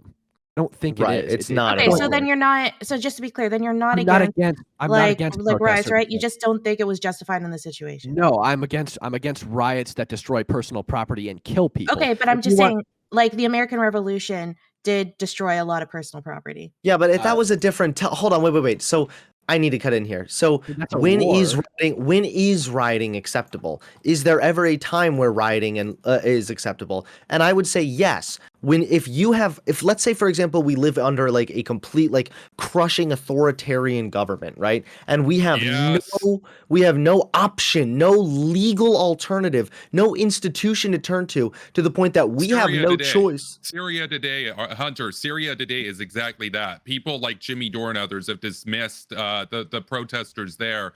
that rose up against Assad as, oh, they're terrorists, they're rioters, they're funded by the CIA, this sort of thing. That rhetoric, by the way, very clear. Sometimes you do have to riot. There is a society in the world right now where there are no riots. There's not even the chance of a revolution ever happening. That's North Korea. Do we want to be like that? No. It depends what you're rioting over, right? Yeah, in the US, right. there is a legal venue. So To be clear, Exactly. like, Yeah. So I that's why when people bring up the Revolutionary War thing, like, of course, yes, at the time we were under the crushing foot of the British. We had no choice but to riot, rise up, take up arms, and fight. But now we have legal institutions we can turn That's to. a huge So claim yeah. that you were under a crushing foot of the British. Eh, Hey, yeah, Well, okay. no, no, well, I no, guess And the no, British okay, really didn't Okay, get wait. it. Pause. Foot fetishes aside, it's Cam's turn to speak. This is the one thing I can really argue about. I'm Brit phobic. I'm You'll sorry. You'll be next, Eris, if you want to. I guess like I also just wanted to comment on the fact that like rioting and destroying personal property is a really bad tactic to get people on your side. Like if you want people on your side and supporting your cause, going out and destroying your community is a really piss poor way to accomplish that, because Yep. you're going to do nothing but turn people against you. And It I'm not, literally you know, happened in the polls. I'm sorry. yeah, right. Like It's I'm exactly not, what happened. but like again, like riots against the government is like a discussion for another day, but like that's not what's happening here. Like there were protests at the courthouse in Kenosha like the night before, but they weren't like burning down the courthouse, right? They did destroy like one of the precincts or something and like busted some windows in, but an overwhelming majority of all of the damage that happened, not only in this Kenosha riot, but also in all of the riots that we saw all summer in the summer of 2020, was overwhelmingly personal, private property and caused people to die. And the people that died were not government workers. They weren't, police officers. They weren't tyrannical oppressors. They were just people. They were just civilians that Right. happened to get caught in the middle of these riots and unfortunately were killed. And I'm not talking about like situations where there was legitimate physical altercations like this one in Kenosha where Kyle had to kill people in self-defense. I'm talking about people that just got mixed. Maybe they came out of their business, right? I think there was one guy who came out of his business and tried to get people to stop rioting. I don't think this guy actually died, but he got like beat really bad. And I think that he has a lot of like neurological issues now because like you could, maybe he got like beat, like mobbed real bad, and there's pictures of him like his body looks something out of a horror film, like a contorted demon. Like it doesn't look like a real person. So like it's just, I don't think that that's okay, and I don't think that people should stand for things like that. And it's really hard to like say that these actions of these people that were out there defending property that night are moral or immoral when they don't have the police protecting their communities, and there's really nobody else to stick up for them. And we don't know if I forget their last name, Sam and Sal, if those people had the means to protect themselves. Maybe these people have never operated a firearm in their life and don't know how to use them, right? Like Sal said that he took a picture with Kyle Rittenhouse, and this is another lie in his testimony. He said he never met Kyle, but then go figure, he's in a picture with Kyle. He said that they looked cool. It doesn't seem like he really knows anything about guns. And this goes back to the thing somebody said earlier. I think it might have been Denims about Kyle, or maybe it was somebody else. Maybe it was Eris. Something about Kyle's like training or whatever. I don't know what Kyle's training necessarily was, but it's very, very clear and apparent to me that he has been around guns for a long time and understands how they work and understands how to be safe with a gun. Because in my opinion, he showed extreme restraint that night. His finger was never on the trigger unless there was somebody touching him or pointing a gun at his head. I would not have been able to show restraint like that. He was almost knocked unconscious and only shot people that were literally like touching him or pointing a gun at him. I would have not been able to show restraint like that. I would have been pissing my pants and scared. I've been around guns, but I still wouldn't have been able to do that. And you can see in the pictures, his finger is always like this. It's not like this. And you can see the sharp contrast with people who haven't been around guns and don't understand guns, like Binger. Prosecutor Binger, Thomas Binger, or even, and I'm not even going to be like really partisan here. Richards, Kyle's defense attorney, did the same thing with the trigger on the finger on the trigger. He did the same thing when he held the gun. He didn't point the gun in the courtroom, but his finger was in the trigger lock. Right? People who have been around guns don't do that. People who understand guns don't do that. The first rule is don't put your finger unless don't put your finger on the trigger unless you intend to shoot something, and don't point your gun at anything, whether the gun is loaded or unloaded, unless you intend to shoot that thing, right? Or you're prepared, I guess would be better, unless you're prepared to shoot. If I can just interject really quickly, owning a gun is more than just being able to properly use the gun. Very important to having a physical deadly weapon on you is being able to de-escalate situations without using your gun. Your gun should be a last-ditch effort. And in the second case, because there's the case where there's the first person that he shot, and then there's when the crowd of people was chasing him. In the first case, you cannot see that and say that there was nothing he could have done to de-escalate this situation. He couldn't do that because he was 17. Wait, Which situation? Why are we still talking about like just talking points in the case? Like, wait, is this Rosenbaum or case? And we keep just going into these long discussions, and like we're not saying anything interesting here, folks. Well, Denim, I think said this is something kind that of I found kind of interesting. Yeah, Me too. you might Yeah, not be so- saying anything interesting, Yeah. Fabian, but other people are. I thought that Cam, your points were generally pretty good. You know, I'm not a Thank you. conservative or anything, but I generally and- found that on this particular case, conservatives have usually had more of a correct take. But I'll say this on Derek Chauvin, he deserved to spend a long time in prison. You know how long Kyle deserves to spend in prison? 0 days. So Okay, I want to so say something about. Okay, but Eris has been waiting very patiently. Eris? Kind of forgot my point. British. So. Oh, Monarchy. the British. Okay, I'm Go trying for your monarchy to go now. into a whole history lecture, right?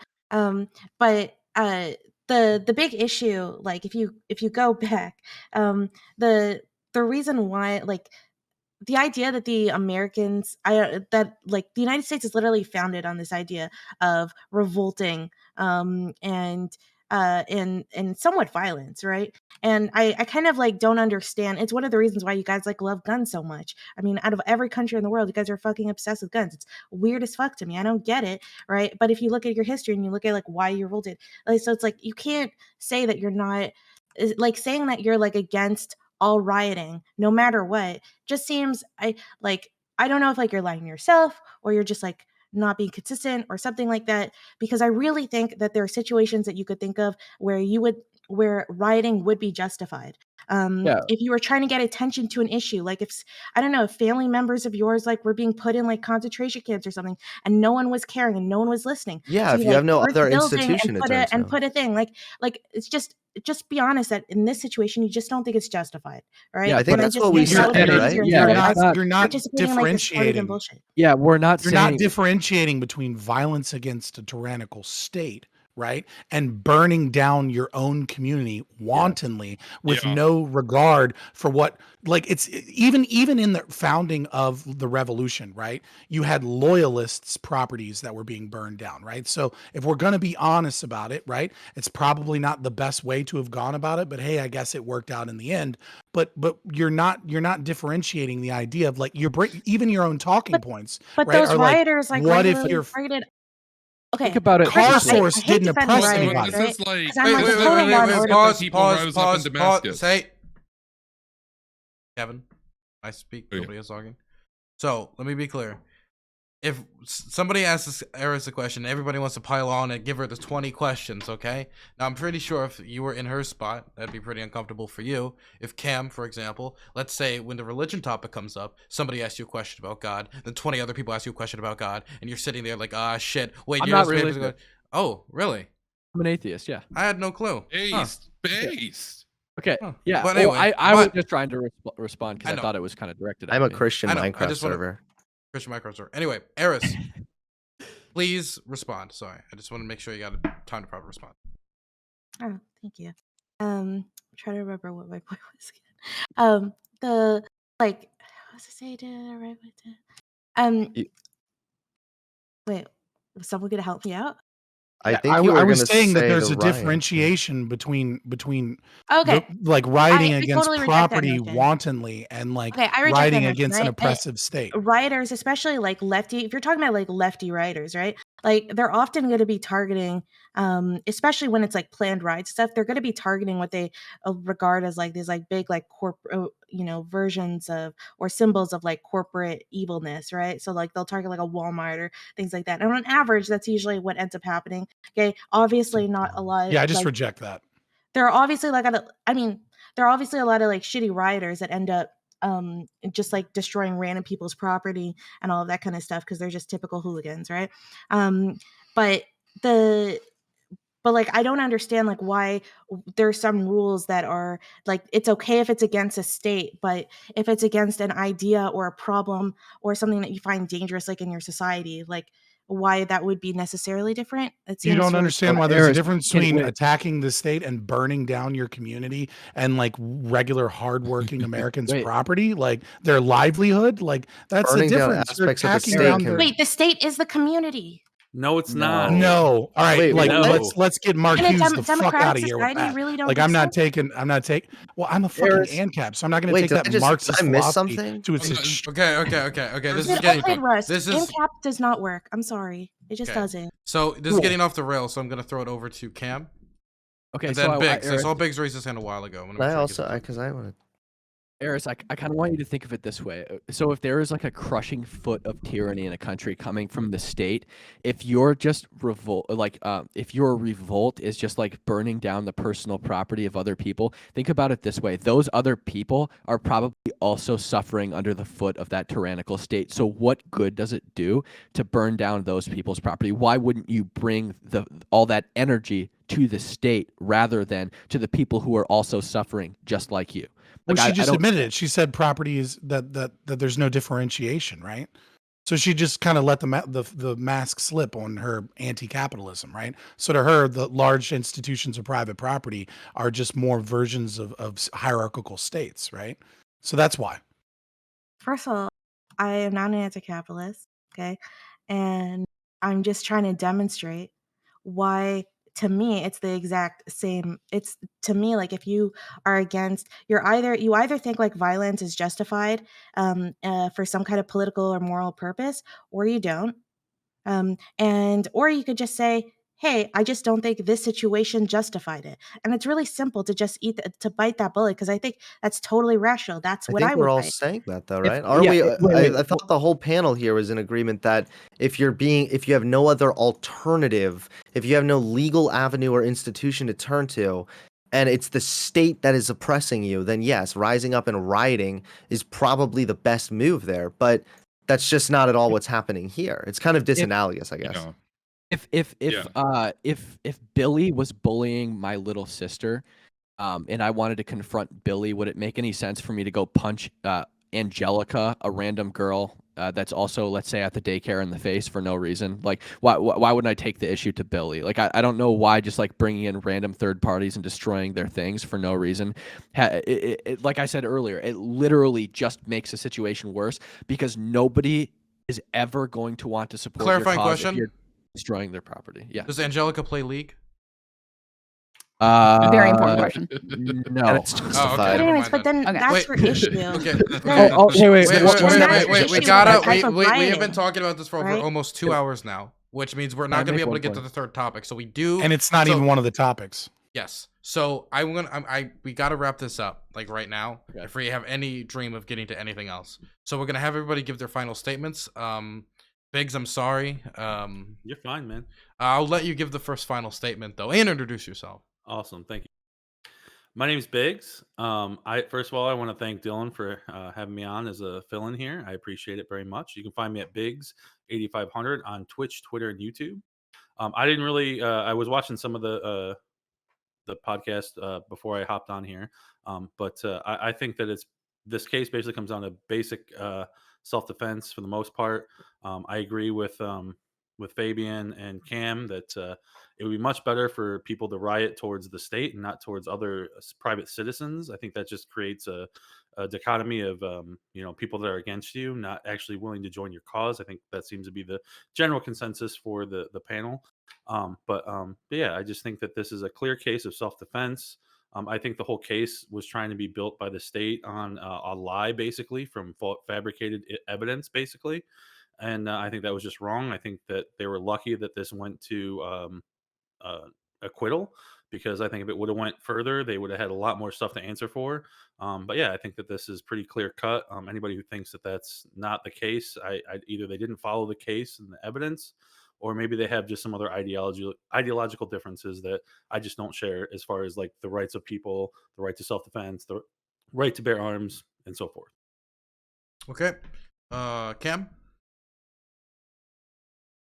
Yeah, so I guess, like I said earlier, I think that Kyle was justified being there. I think really the only things that he did wrong was kind of minor things that he wasn't even charged with, like breaking curfew and yelling EMT when he's not actually a registered EMT.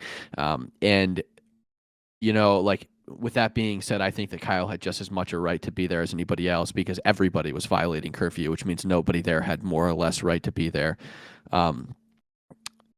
I think that he acted legitimately in self-defense, and I don't think that Kyle was in any way just you know, there to cause trouble or anything. I mean, I don't think he was acting like a tough guy. He literally gave the body armor that he could have used for himself to somebody else because they didn't feel safe. He went there with a med kit. Like, I feel like if you want to be a tough guy, you'd armor up as much as you possibly can and you know, try to look tough, right? But instead he brought a med kit and a rifle and gave his body armor away. And I wanted to, as I close this statement, I wanted to really quick touch on something that was said earlier about like Walmart and like massive corporations that get have like locations destroyed in riots or whatever. That also hurts communities, because the people in the community work at those Walmarts, and those are mass employers in the communities, and it's extremely detrimental to the people that live there when those places get destroyed, regardless of what it is. Okay. Denims? Yeah, I just, you know, the case has been very disappointing, and I didn't like when people made the rape jokes. I really didn't like when I saw the message from, oh fuck, what's his name?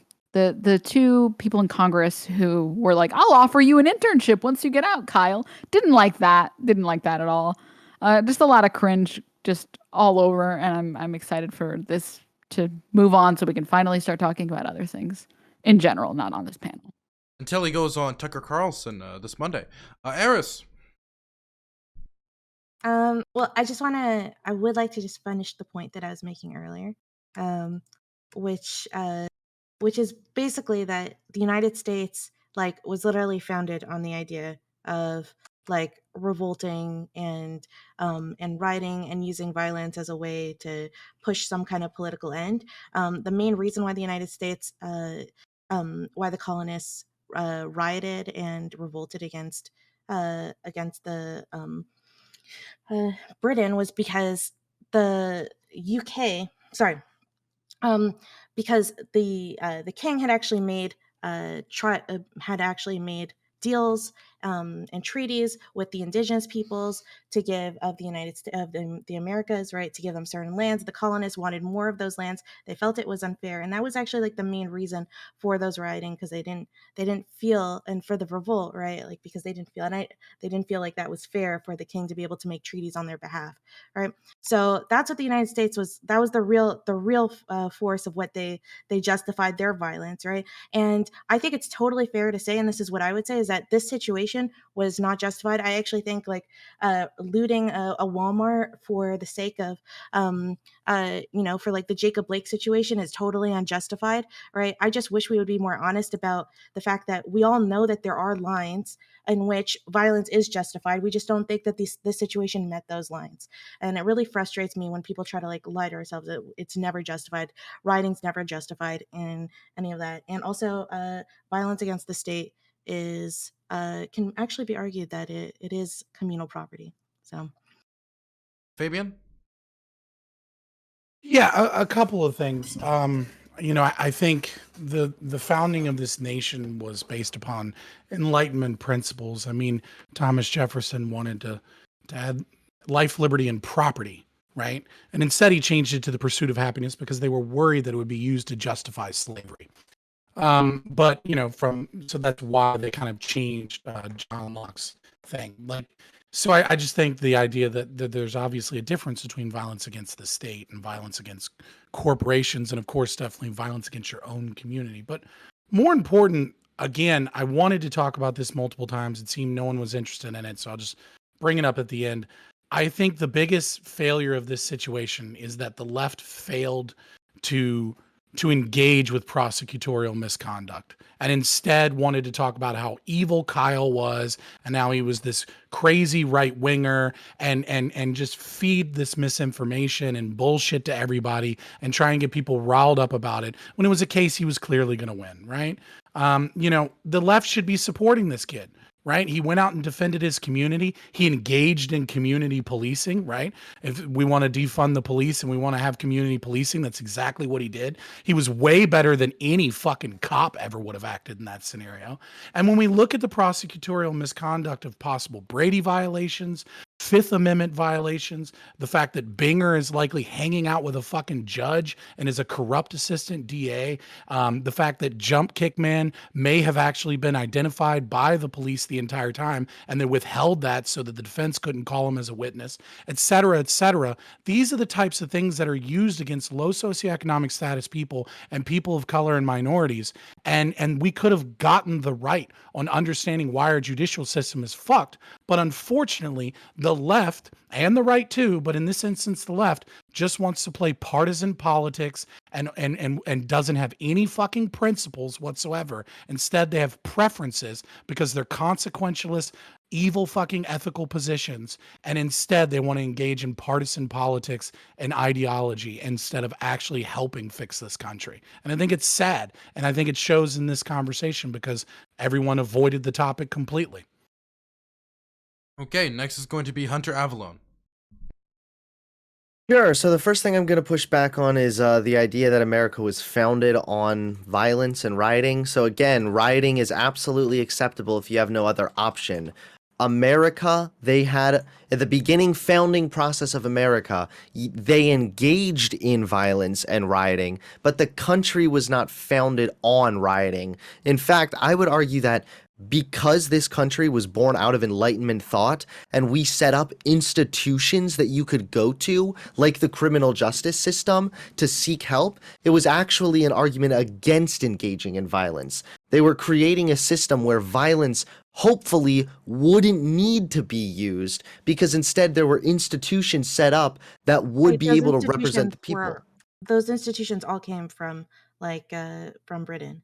So like even the criminals the criminal justice system Eris, was what are you straight doing? faulty. Sorry.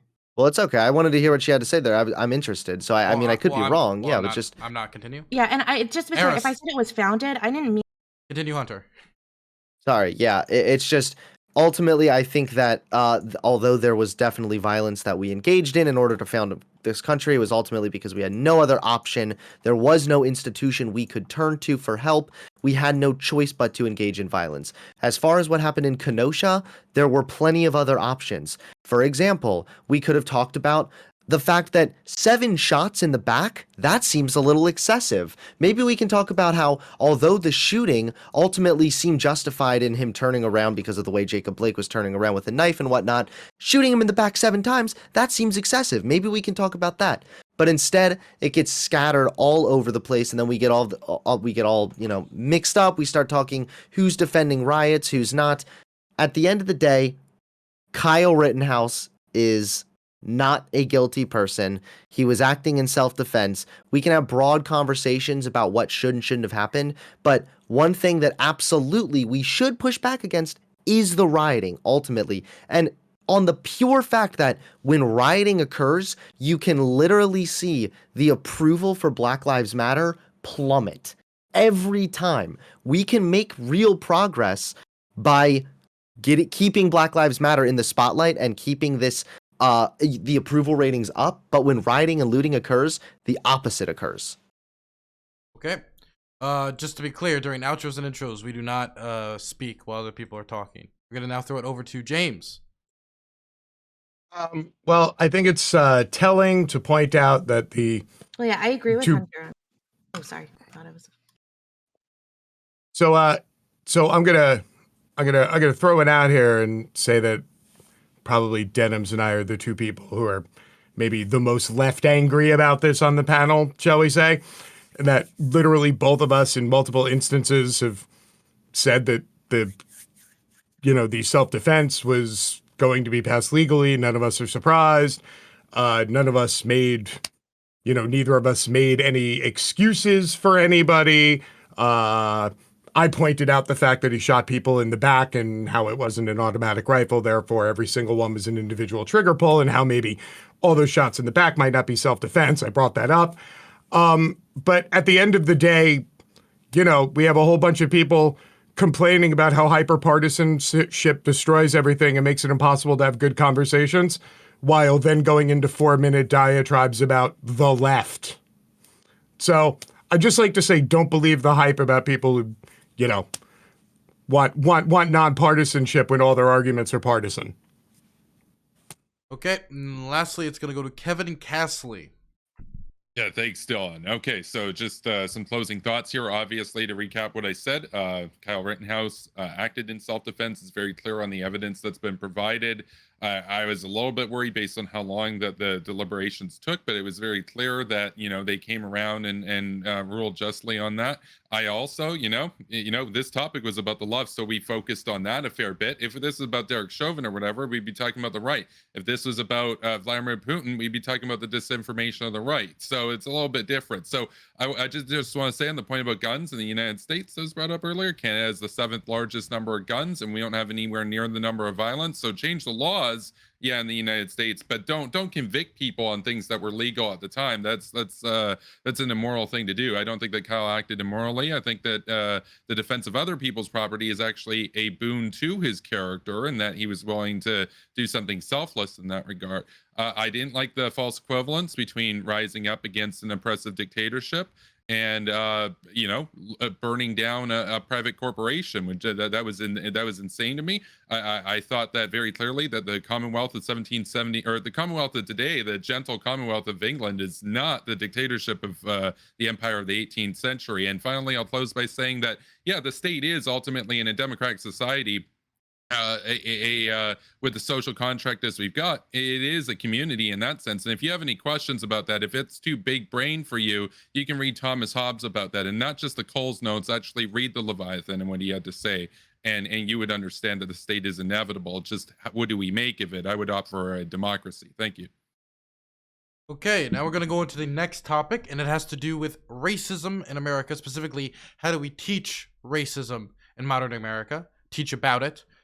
Do we just teach about the basic facts of American history? Do we teach about racism going on in current America? Obviously, this crosses over with the CRT conversation, which I thought was important after the race in Virginia, with it being such a big issue. The reason why I didn't make this specifically about CRT is because I wanted to make sure that people could say afterwards how they thought racism should actually be taught about in modern America. So I'm going to start this time in the bottom left-hand corner with Hunter Avallone. Also, Sure. One last thing.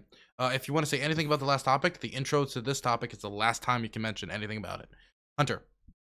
Sure. So is the question, should we teach the history of racism, or how do we teach the history of racism? The question, well, one second. It was, At least I forget how exactly I worded it, but it should be basically your interpretation of how should we teach about racism in schooling today. Gotcha. Okay. I had an argument set up here for why we should, in general, just teach racism.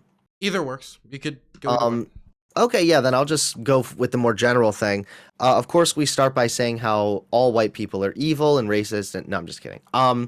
I think that, it goes without saying, but children, even at very young ages, begin to notice differences, that people look different. That's just obviously, right? So that is inevitable. Kids are going to notice the difference between races as young as 3 or 4 years old. So that's inevitable. It really comes down to, what do we do with that fact?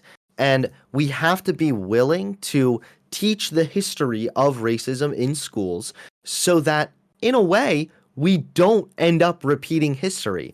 A lot of the times you hear conservatives say, well, if we take down the Confederate statues, we can't forget history, we can repeat it. I don't think that applies very well to the Confederate statues, but when we're talking about a more broader conversation, then I think it absolutely does. That if we forget history, we absolutely could be doomed to repeat it.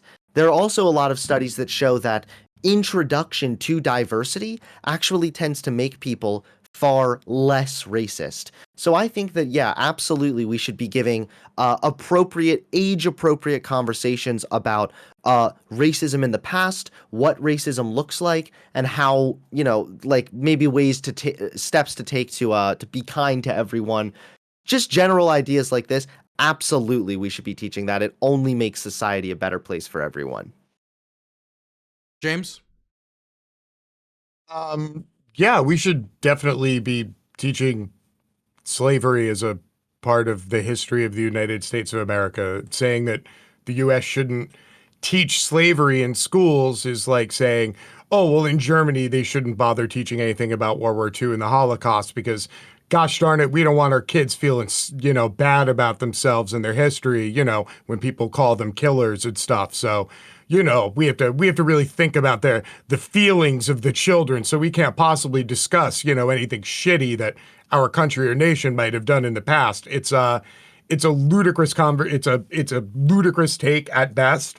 If you're going to teach the history of the United States, then teach the history of the United States. And if you're too damn embarrassed about the history of the United States and you don't want to teach it, then you have far larger problems than teaching in schools. You have a much larger problem to solve, that being coming to grips with a prior past and a history that you literally cannot morally reconcile. So it's one or the other. Cam? Yeah, so I would generally agree with Hunter. I think that certainly that we should teach the history of the United States and its racism in school. I think that we should do it responsibly and at an appropriate age where people can really understand the issues, like Hunter said. I think that it would be actually kind of dangerous not to teach people about slavery and not about Jim Crow and not about all of the other things that happened in the United States history. Something interesting that I think James just said, like, we shouldn't, something about teaching German kids about Nazism and they'll understand like why people call them killers or something like that. I don't think that German kids should necessarily be ever called killers in their lives, because nobody growing up in Germany right now was ever involved in the Holocaust or anything like that. And I'm not trying to attack you or anything, but I mean that kind of like that wasn't the point I was making. No, yeah. Right. No, it's fine. Something that I just like picked up on. I don't know if that's what you meant, but like, I mean, I think that kind of goes like hand in hand with like the people growing up in America right now have nothing to do with any of the things that have happened in America's past. But again, like, I think it should be done responsibly. And I guess once we move into, I assume this is going to kind of go in a CRT direction. So I guess I'll just talk about that when the topic approaches. Okay. Now we're going to throw it over to Kevin. Thanks, Dylan. Yeah, so just quickly on this, I think that, obviously you've got to teach about the history of your country. That's the good things, the bad things. And obviously in the United States, there's a long history of racism. I think that shouldn't be controversial. Unfortunately, there's some goobers out there that will say things, well, if you teach about past ills, that'll make people not be patriotic, or that'll make people not respect their country or anything. I think you have to be, look, I think that's a stupid argument. That's an argument that basically wants to just sugarcoat everything and deny history. I will say very briefly, though, that there is a tendency in Canada and the United States for a lot of people to kind of take on this attitude of, well, we're the real bad guys in the scheme of the world. No, domestically, there's some big problems, right? But I do think it's ultimately worth noting at the end of the day that, yes, there's a long history of racism. In modern times, in contemporary times, it's nowhere near as bad as it used to be. That there are means of civil disobedience and others and legal venues now, of course, to rectify those situations, and that there are other countries out there that have a far bigger problem with racism, and that oftentimes Their propaganda definitely would seek to undermine trust in our social fabric in the West, but that doesn't mean that we should just ignore the past. As far as CRT, if CRT comes up, I've talked a little bit about CRT before. Uh, some conservatives understanding a CRT, not actually what CRT really is, and oftentimes there's some racism there as far as what CRT actually is. I have some issues with some of the dismissal of a factual basis and objective reality, that sort of thing, as far as what they some of them think it is, which is just white people bad, etc., that sort of thing. Yeah, we'll wrap it up. There's nuance with CRT. Thank you. Okay. Next, we're gonna throw it over to FabianLiberty. Yeah, so I think the first thing is like, why are we having this question? And I'm pretty sure, Dylan, correct me if I'm wrong, you've seen a lot of news reports about like 43% of Republicans don't want to teach history of racism in schools. Probably where this came from. Not exactly, but I do remember that poll. I remember that poll existing. Yeah, okay. All right. So I thought that's where we're going with this. And I think it's an interesting You can talk place about to it if kind you of. want. Yeah, I think it's an interesting place to start, because one of the things that's really interesting about that question is, like, there's this block of Republicans that say don't teach history of racism in schools. But when you look at the poll that's been reported, you realize that the question is, as many have alluded to here, inexorably linked to CRT, right? Because those news reports that have been talking about this topic so much have been based off of this poll from Monmouth University in New Jersey. And question 24A asks, should we teach CRT in schools? And then question 24B asks, should we teach about the history of racism, right? It's a primer question. And so I think really what we are talking about here is CRT, because you can see that, Cam, or, I'm sure if we had some other conservatives on the panel other than just Cam or Biggz, right, you would notice that no Republican really, for the most part, wants us to ignore like teaching Jim Crow, or ignore like that slavery ever existed, or any of those things. What they're worried about is the way that history of racism is taught in this country.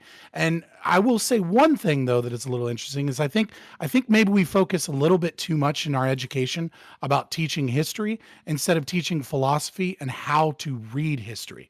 Because when you teach history, usually what occurs is that you're teaching it with a bias, because you're teaching to people what the facts are, and a lot of times there's some level of bias in that. Obviously, we should teach history, and we should teach the history of racism, but I think it might be more important to teach children how to read history, how to study history, how to read studies, and more importantly, teach them philosophy, so that they can go out and do more research on history themselves and can have a better mind equipped to discovering all of the different confounding variables that are present in history. Eris?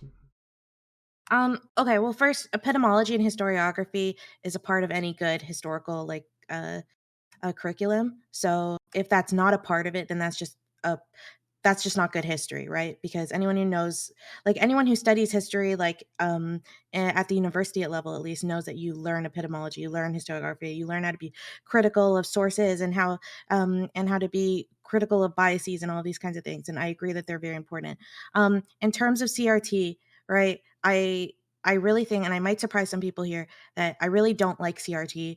And it's not that, and I think that we should be critical about race, and we should be critical about how we view it in society, but I don't like the way, I don't think CRT should be applied to history. I think you end up in a very problematic sphere when you end up doing that. It came out of this, I think that CRT addresses a very severe issue, which is the fact that the civil rights era and style of anti-racism has been ineffective. But I think it has the wrong solution to it. And so, and my main issue with CRT is that it's so focused on the United States. And everyone's talking about, let's fix racism by teaching about the history of racism in the United States. Why don't we teach people about, the history of the world?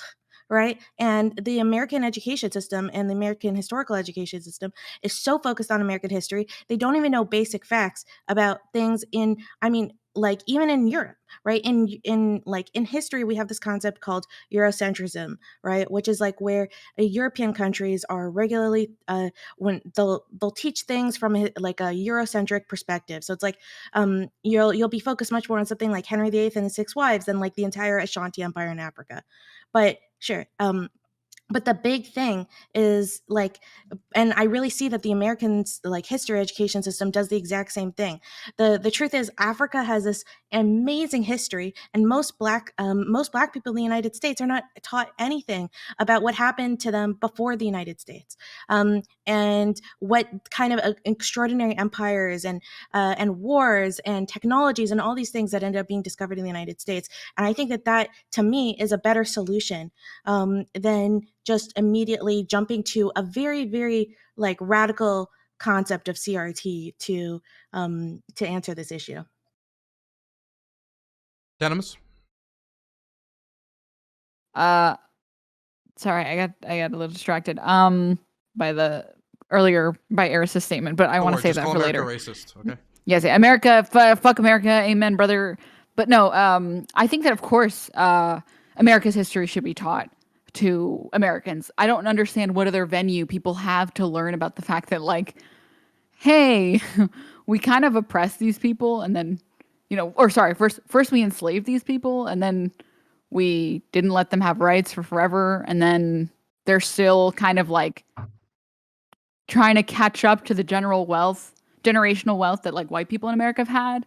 And I think that that's important to know, especially for one thing in specific. If there were no racist people in America, zero, I don't think teaching history would be as important. But there are, unfortunately, some racist people.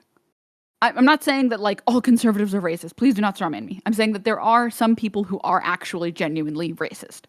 And I think the only way to combat that, especially if these racist people are like your parents or your family members, is having a school system that shows, hey, we kind of like fucked up in history a little bit. Sorry about that. Maybe you should learn about the history of these people. So yeah, I think teaching history is super important. Yeah, cool, great. Wonderful. Biggz? Yeah, so I think that history is probably one of the most neglected subjects in schools currently. I think that history and social studies are just severely neglected. And they're some of the most important things we need to learn as far as when it comes to these social issues.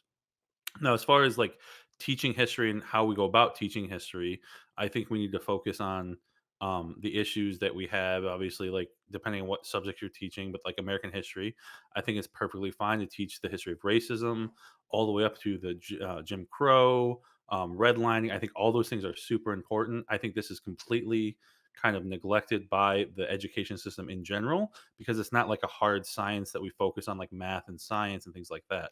So I think that's the first thing. As far as like CRT goes, I think that as far as a study in like colleges and stuff like that, that's fine. Like I'm perfectly fine with that. As far as like in like high school, even then, I think it's perfectly reasonable. But when we get to things like actually how we teach it, that's the crutch of the issue. And I think Fabian hit it on the head with this when saying it's about the responsibility of how these things are being taught. Are these being taught in a fashion of saying like this is the history of it, or is it being taught in this as far as like saying like white people are bad, or you personally are like a more personal level like an oppressor or something like that? And I think that's where people might have an issue, and I don't think that's necessarily the case. Okay. Were you done, or sorry, I didn't know.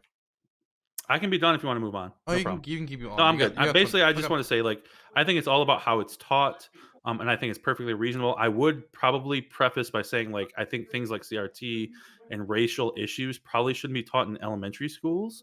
I think middle school to maybe high school is probably the better option, and then obviously college is like completely free reign from there. So I'm gonna open up with a question because I want to start off with a question from a premise. So how would you guys feel about, let's say it was a contemporary issues class, and a teacher was to say, Black people are discriminated against in the United States. Currently, they're talking about active history, actively right now in the United States. They're ready to say something like what grade level did you say? I just said a contemporary issues class, any grade level. Anyone in the class? Yeah, that would. I mean, if they it'll be fine. Yeah, that'd probably be fine if yeah. Yeah. I mean, it as depends- long as again, it's it like depends on how it's backed with presented. information, like as long as they're like linking things like, hey, there are Right. instances where black people I are would- discriminated this way and So- this way, as long as I it's think backed there's by something. definitely this is still see, this is enslaved. the pernicious this is the perniciousness of CRT, right? Like even Eris is saying like, oh yeah, I have issues with CRT, I'm not a proponent of CRT, and then she's talking about decolonizing history and critical analysis, right?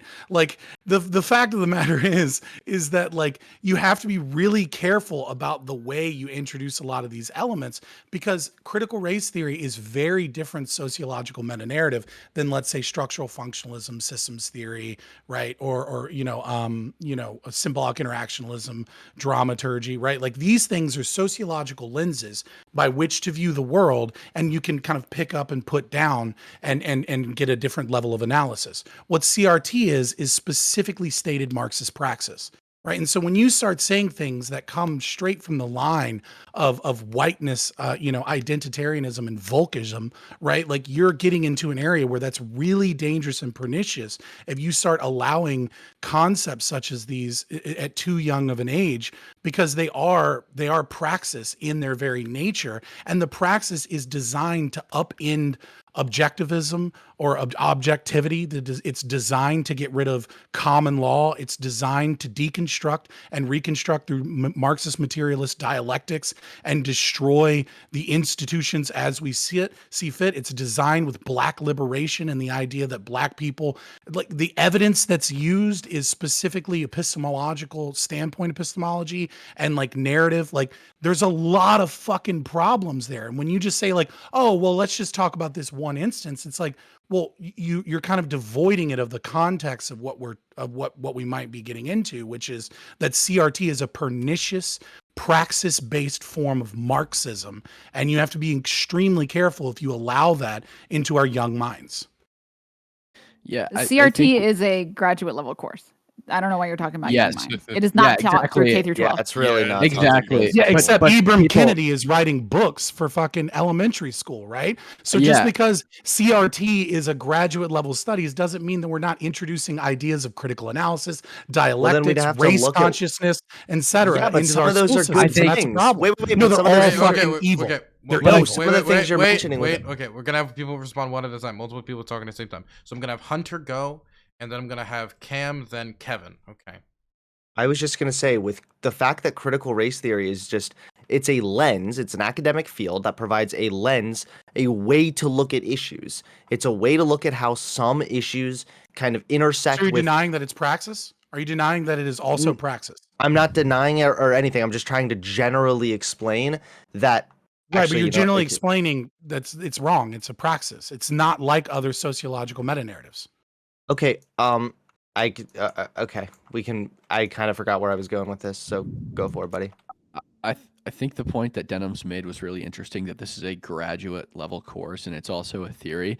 And I think that because, like, I guess it kind of, when we look at the question, like, 'cause we're talking about schools, right? I guess it depends on like what you're defining as a school. If you're talking about like graduate level studies, then that's completely different than teaching this to middle schoolers or to high schoolers, especially when the teachers aren't necessarily prepared to actually teach that topic and when the students aren't necessarily prepared to understand it, right? And the other thing with the question that Dylan posed, where like if the teacher was just to say like Black Americans are oppressed, like Denim said, that would have to be backed with information. You'd have to prove it, but I think it opens a big doorway because it deals directly with modern politics for the teacher to kind of put their own input in. Now, if there was some kind of curriculum that was like, okay, Black Americans are oppressed because they're playing catch up because of Jim Crow or because of redlining or something. Okay, that's different than saying like Black people are disproportionately stopped by the police, because that's just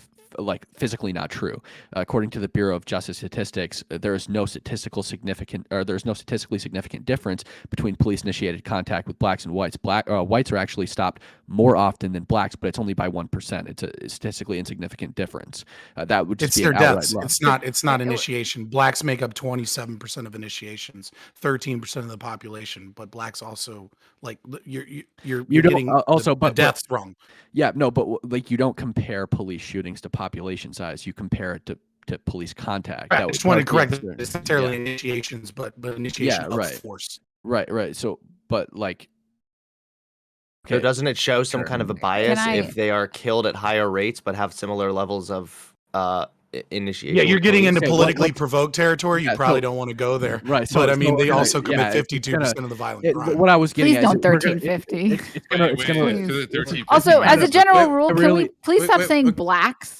It's actually didn't say funny black, because I the said black 1350, anytime people make memes about black people committing more crime, that's just a further testament to the existence of systemic racism. Yeah, So and I thank never you very said much. that. Yeah. I never said that. And here's another thing that I want to point out on something that Denims just said. I didn't say blacks. I No, said not black you, not you. Sorry, Americans. I was talking Okay, to okay, I I'm was sorry. talking to Fabian. Okay. I didn't want to straw man you, but No, like, no. I was actually about to also say, said- Cam, I agreed. This might be one of the only things that we might agree on, but I I also said completely agreed with whites, what you I said think. earlier about like high school teachers not maybe being fitted to teach CRT. Because I don't know about you guys, I had some great teachers, like amazing teachers, and I also had horrible teachers who made me hate entire subjects.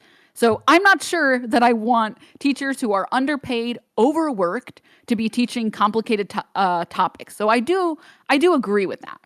Right, and just like, I mean, it's kind of like we wouldn't want teachers to teach about like Donald Trump, right? Or we wouldn't want teachers to teach about Joe Biden or like modern political figures. Like we don't really want like teachers, I guess, especially at the high school level, kind of being or given an opportunity to interject with their own political opinions. And I'm not saying that that's like necessarily what would happen, but I think it opens up the opportunity. I'm gonna grab a glass of water. Somebody else speak. Also, yeah, to get back to what I was going to say a second ago, I just, it really depends on what is being taught and how. So a lot of the times this CRT is just a catch-all for any time people are talking about anti-racism. And there was actually, I'd have to go back and look at it. Anti-racism is CRT. So Okay, It's a there's part of lots it, of but forms of not- anti-racism. CRT is like Yeah. a very specific lens when it comes to anti-racism. right, But you yeah, have to understand is that CRT generally- is praxis, right? Like literally, anti-racism is a term created by Ibram Kennedy, right? Or it might have been Crenshaw. I might be wrong on that. Might be Crenshaw. But Okay, regardless, teaching about the history of racism even is sometimes used as or it falls under that CRT umbrella. When like we can look at the way that conservative bills that ban CRT play out, some of them have actually resulted in threatening the way that you can teach just about general history of racism in the classroom. I think, and don't quote me on this, I'd have to double check, but I think there was at least one state that the way the ban worked, it virtually prohibited them from talking about like MLK or describing the KKK as evil, or it was something like that. I could be wrong there, but it was definitely a way that it just has been twisted. So like when we say CRT, it's such a umbrella phrase for so many different things. I mean, even just a second ago, you were like, they're teaching anti-racism. They're teaching this thing. It's evil. Well, I don't know. What is it? What is actually being taught that you're calling CRT? Is it good and is it bad, or is it bad? I'm not going to just to my look. knowledge, and someone correct me if I'm wrong, right? Is that Yeah. what was being proposed was not that they were going to teach CRT to children, right? Because it's a bit too complex for children to understand, okay? But they were going to use CRT, okay, in teaching, right? Like they were going to apply like the methods of CRT, right, to schools. And we'd So it have was to see I what have that- I have a for the quote for teachers. you. and it would I have depend a- on what that would I have mean. a quote for you, right? So this is from How to Be Anti-Racist by Ibram Kennedy, right? There's no such thing as not being racist. You are either a racist or an anti-racist, right? Like, so when you use these terms and you're teaching teachers, right? Are those, Marxist is that in a praxis. classroom?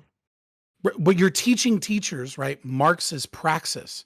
It's not the same thing as a sociological meta narrative that's used as a lens for which to analyze the world. It has in it action, right? And so the desired outcome of critical race theory is to create race consciousness to the extent that anti-racism becomes the norm and to rewrite institutions. It's designed to upend things like objectivity. It's designed to rewrite. I mean, these are their stated goals, right? I'm not making this shit up. They specifically say that to be CRT is to be against objectivity. You have to have both subjectivity and you have to have a narrative about your identity. They reject evidence as a means of explaining, let's say, unequal outcomes, right? They're against the idea of equality and specifically state other civil rights leaders as being against them. They talk about being for Stokely Carmichael and being for Malcolm X, but dislike and say that MLK is wrong. They're against colorblind policies. They're against a lot of the shit. So when you start using that coded language, and when teachers are being taught this theory in school that is designed to be praxis, you start engaging in these dangerous kind of areas where you're teaching children ideas of deconstructionism. You're teaching them dialectic philosophy. You're not calling it dialectic philosophy. Again, though, it's about a lens here. Like, it would depend on. No, it's not. That's not a lens. It would depend on what elements of that you're actually teaching. So, if, for example, teaching color blindness in a sense can be good, but there are also instances where color blindness is actually could be very much a detriment. For example, the disproportionate rates of black people being sentenced to prison versus white people, right? You can't explain that based on class. You have to be able to look at it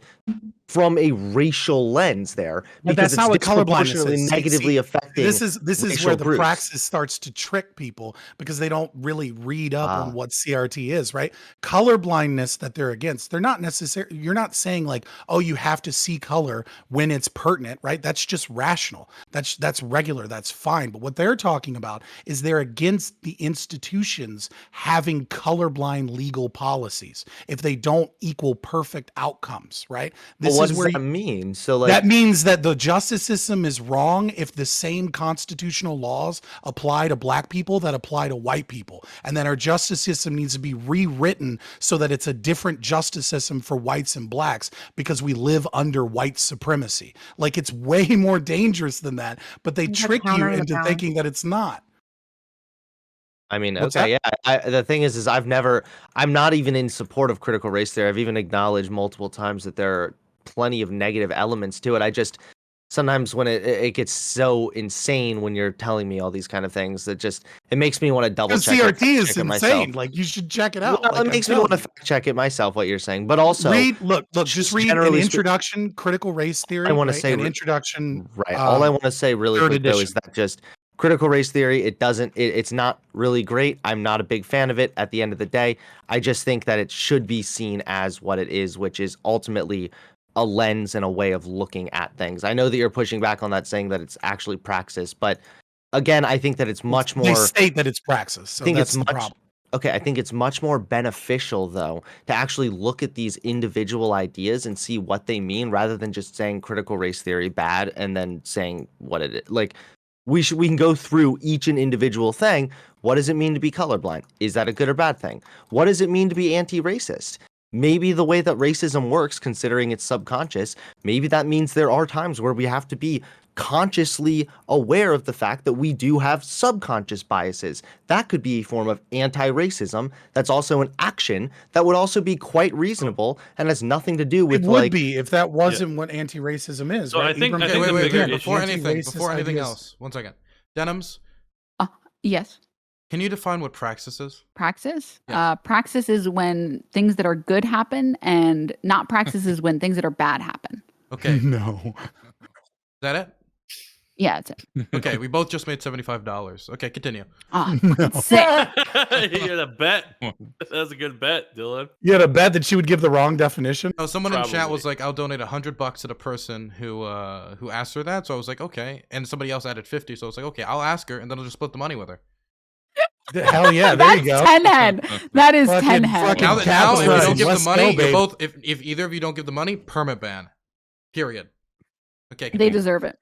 So I think the Practice bigger right issue there. here is that and I think what and I don't want to speak for Scott, but I think the issue is when you start making it so that things have to be anti-racist and actually discriminatory is when things become a bigger issue. So if in order to be proactive in this, whatever you people think CRT might be, if that is to actually be racist against whatever other people, that's wrong. And I think most of us can agree with that.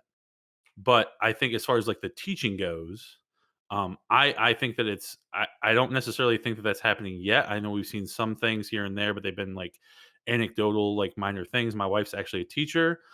She's actually gotten things from her union about CRT specifically, and she's an elementary school teacher. So it is something that the education system is very much involved in. But I think that as far as like the lower level, like education, like elementary school, middle school, high school, it's not being taught in a way that's unless it's a nefarious teacher, like kind of like a rogue teacher. I don't think it's being taught in a way that's actually like saying like, oh, you're white, so you're racist. Like I don't think that's necessarily the case. Right. It may be happening a few and far between because there will always be rogue, actors in any situation, right? And I think that if we can get those people out there, because I don't think people are acting that way should be teaching at all, personally. But I think that as far as like the praxis goes, like when you're actually involving it in day to day life, that's when things start to get a little murky. And I think that Fabian or that Scott's right on the button with that. Like when we start putting it into the day to day life, the day to day study, that's when things can get a little bit of an issue. And if we can avoid that and just teach things on a more genuine and wholesome level, that's where we need to be. We need to teach people, especially young children, like we need to respect everybody, regardless of race, gender, sexual identity, any of that stuff. Like, and it has to be age appropriate, obviously, because children that are 4 or 5 years old probably don't understand those type of things. So we need to kind of have it tiered in a way that we can have this in a kind of like easing them into like the realities of life, which is how adults actually help children prepare for life in general. And I think if we can do that in a positive and in a encouraging way, I think that's perfectly fine. We do have to watch out for these rogue actors. Okay. Next is Kevin rose his hand a while ago and never got to speak, so I want to make sure he does get to speak.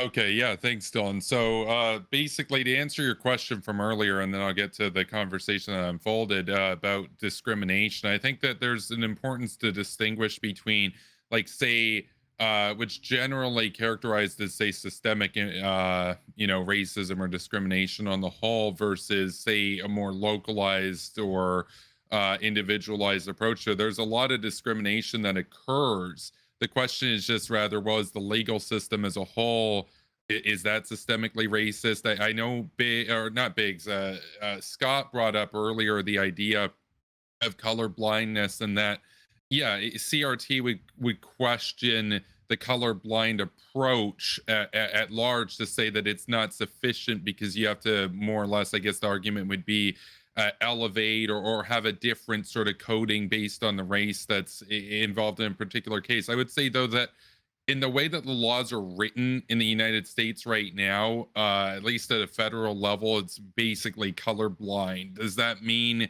that there's not discrimination that occurs, though? No, there is discrimination that occurs today. As far as the history of racism, the United States in particular, more so than Canada, but Canada to a lesser extent has a long history of racism. And it's not just, and I want to be clear, it's not just directed against Black people in the United States.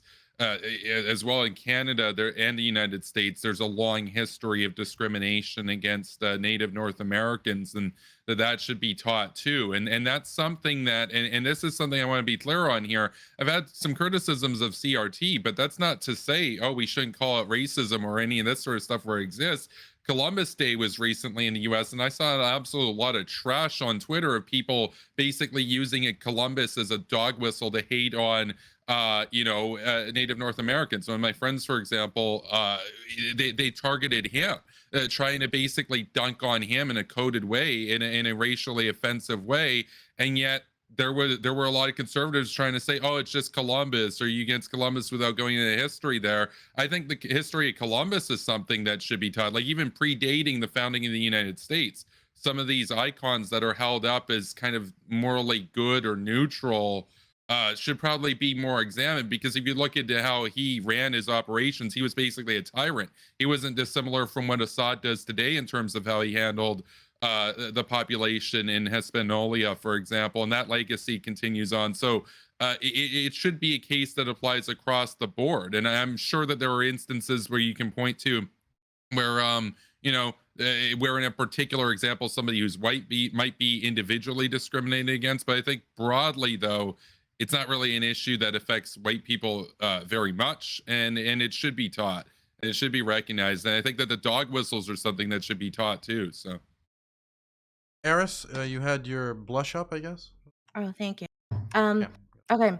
So if we asked, right, like I if we like just ask the panelists in the room, I'm gonna take a wild guess, right? Like name an Asian empire. I bet you most people could think of like, oh, like the Khans of the Mongolians, right? Say name a European. I bet you most people could think of the British Empire, the Russians, right? And we say like, but if we say something like name an African empire, I bet you like, and I'm not calling people here uneducated, because the truth is, even people who are incredibly educated end up not knowing. Like, the only empire that they could think of, right, would be would be ancient Egypt in Africa. And the only reason why we Mali. end up teaching ancient Egypt, right, and a lot and North Africa in general, right, is because they're seen as like quasi white in like, in like the European colonial view of history. So like, if to me, like, we haven't even done the basics. We haven't, and CRT has some pretty radical ideas, right? Like, one of the radical ideas, like, you end up losing your black card if you end up succeeding in a white world. So like, Obama's white by definition, right? So like, maybe before we resort to some things, like, we do like the basics, because the education system is just so insanely bad, right? That like, we're not teaching like this basic history of what happened in Africa's past. I totally agree. We should be more critical and honest about what the United States did to Black people and all that stuff. But I think that point has been said enough and enough, so everyone knows that. It really frustrates me, because storytelling is so important, especially for children. When with who they look up to and who they admire. Because I find that when we don't tell people like the honest stories of Africa's past, we end up causing basically leftists to be racism in their benevolence of Black people, and then you end up having right wingers being racist, not necessarily in benevolence, right, but in their own way of being towards Black people. And it's like, they're both really, really bad, and it really, really frustrates me. So I just wish we would do that a little bit more. Wait, if I can ask just a really, really quick question. Eris, you can feel free to decline if you think that the question is like doxing or whatever. I don't want to make you can just say, I refuse to answer or whatever. Have you been to school in America? As just a question. In the United States, sorry, not America. Yeah, I was for 6 months, but it was a religious Jewish education. Oh, So okay. I don't think it's a good example, but yeah, Yeah, it's just what probably I've been not. told by, like, from what I've seen, like, the American curriculum. There are obviously, like, there are some, like, unique examples, right? But it's Yeah. not across the board. Okay, cool. I I'm don't gonna know throw a what bone the to education is like. aristocracy If I can super finish, quick. please. If I can finish. Yeah. I don't know what the education system is like or the schooling system is like in different states, but I will say, at least in New York, I had multiple classes on history, which I liked, that were not just about American history. I had a world history class, like when I was very young in like elementary school. I had European history classes. I had actually an entire like 6 months of one of my history classes was dedicated to like East Asian history. But I don't know, that's just my experience. I don't know, I can't speak for everyone else here or people living in southern states or non-liberal states or whatever. But there are Have you classes. thought It's about, not like like, there is a West lack of. African or Central African or South African history? No, it could have been just- definitely more in depth. The African history, the only thing that I learned about with the African history has been the rape of Africa and how we kind of just went there and just took whatever we wanted. And by we, I mean Europeans. But that's all. That's basically the majority of what I learned. And then we learned like ancient Egypt, but everybody learns that. Can we just agree, aristocracy, that we need a movie about Mansa Musa? Like, we need to get Hollywood together because that dude was base as fuck for crushing the European economy with all of his gold. Yes. I just, in general, I wish like our media, I wish our media in general would be like a little less, I don't want to say like a little less white, because that sounds really rudimentary, right? But just was a little less like Eurocentric, right? And I think that would fix a lot of problems. This is one of the reasons why I think, the SJWs are right about diversity. I think it's like incredibly effective. And like Can I ask literally, you a question about that? if you're, oh, 1 second, yeah, but like if you're a Black actor, you literally can't, and you want to do historical roles, okay, they now have to like put you in like English roles, right? As like, I don't know, like Queen Victoria or something like that, because there's just no one's telling like actual Black history stories. And it's I have a question because you're talking on some of the CRT talking points, right? Unknown, this Eurocentric, which is old anthropology, no, and critical I theory, think CRT right? is It's not critical wrong theory. about everything. Yeah, I mean, I think it obviously is, but I'm just curious, like, why why do you feel like it will fix problems to teach history? Like because I mean, do you want to increase the level of history that's taught in general? Like just get rid of other things like math and science to add on more history? Because it's my understanding that the reason history tends to be Eurocentric is because it tends to focus on things that had significant outcomes in world history, right? Like to say that like teaching about Mali or Songhai or the Zulu nation or you know, or Aksum or Kush, right? Like talking about these African empires, like they don't have the same effect as, let's say, you know, talking about the Persian Empire and Darius, or talking about the Greek Empire, or talking about That's Roman not history. true. They just did not have the same Wait. world influence. That's not One quick true. thing, okay? Fabian, can you define praxis for me? I was gonna ask that. Fabian, can you I define mean, praxis? praxis is, I mean, it's ideology through action. I mean, like that gets really difficult, especially when you start adding praxeology and how that affects economics. But it deals off of Wait, is this another meme money thing? Wait, I just want to be Continue, clear. Are you continue. saying that, It like, is. Continue. African- I need to pay rent. He wants to Continue get his your money, answer. Fabian. Come on. Yeah, you know what? No, I'm not helping you. No, it's too late. I'm You not already helping you. answered. I'm not You already helping you answered. anymore. You already answered. You already answered. And he got it pretty close. So that means double. Okay? So anyway. Double or nothing? Yeah, that means they said Let it they would ride? pay double if he got it right. Yeah. Oh, let it ride, Dylan. Let it ride. Hey, let it ride. Hey, Okay. I think we need to have a gambling intervention Okay. with Dylan here. Thank you. I just want to be clear. Like, I just Quick, want to ask. Arist, and we're gonna go to Cam and Biggz. They raised their hands a while ago. Like, are you saying that like Africans haven't done anything meaningful in history? That's obviously not what I said. Okay.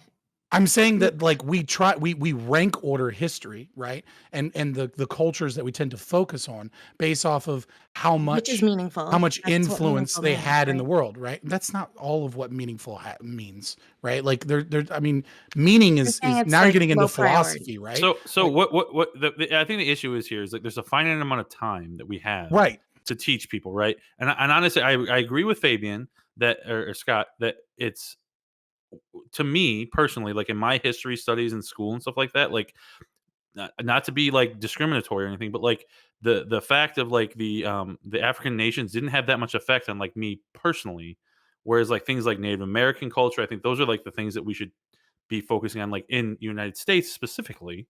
But like there's only a finite amount of time, Yes. so we have to allocate that to things that are most relevant to what we're dealing with. And I agree with it that those things are important, but when you get to like more worldly things like East Asia, Africa, things like that, those are things that are more saved for people that are actually interested in it in the later studies in like college and stuff like that. Like I agree that those things are important, but I just don't think that there's enough time in the day to teach students, especially when we're talking about specifically like K through 12, those things. Like there's a lot more important and actually like things that affected them directly that would need to be taught ahead of those things. And I think that's part of the issue. Cam, he's been waiting a while. Yeah. There was something I wanted to say about what you guys were just talking about, but I forgot what it was. I think I can't remember who Oh, it yeah, was. you wanted to It define was something- praxis. Oh, Continue. well, if I define it correctly, what do I have to say? Yeah, I got no we're- cut. no, Hey, we've no, already no, made it. no fixing the game. No fixing We've the bets drained here. we've drained all the money out of it. Sorry, continue. So Dang. basically, as somebody said earlier, that like they felt that there needed to be a greater emphasis on social studies and history, and I think it might have been Biggz, but I can't remember. I said it was and I severely would- neglected. Yeah, I would totally agree with that. And I think that not only do we need to teach the history, America's racist history in school, I think that we also need to focus more on the solutions that solve those problems. And I think that that's something that we don't get enough focus on in school, because I feel like it's kind of like, let's look at slavery, for example. Like, I mean, we're basically like, it's almost kind of, the solutions are almost kind of skimmed over. We hear Harriet Tubman and Abe Lincoln, and we don't really, I mean, I don't know how it was for you guys, but I feel like we didn't spend a lot of time on the actual solutions. And I think that's important. And I think that it's important to also like understand what was kind of going through our the founders of this country's heads. Like maybe we look at the letters that were exchanged between our founding fathers so that we can further understand why they said the things they did in our founding documents, like, and then maybe we wouldn't think that certain things are contradictions when in reality they're actually frameworks for something greater.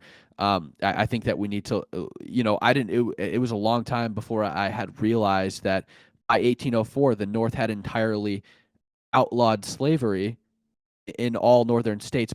And I think it was even before Lincoln was born, right? I just think that we need more emphasis on the solutions to these problems, so that we can kind of use it to solve problems in modern day. I suppose. I just think that's also important, not just teaching the issues themselves. I just want to say very clearly here, I know I mentioned it a little bit earlier, but I think it is worth discussing because I've never really seen this brought up very much before. But it's one thing to talk about the history in school, which I think is great, but Dylan's question again was kind of relating to, contemporary stuff too.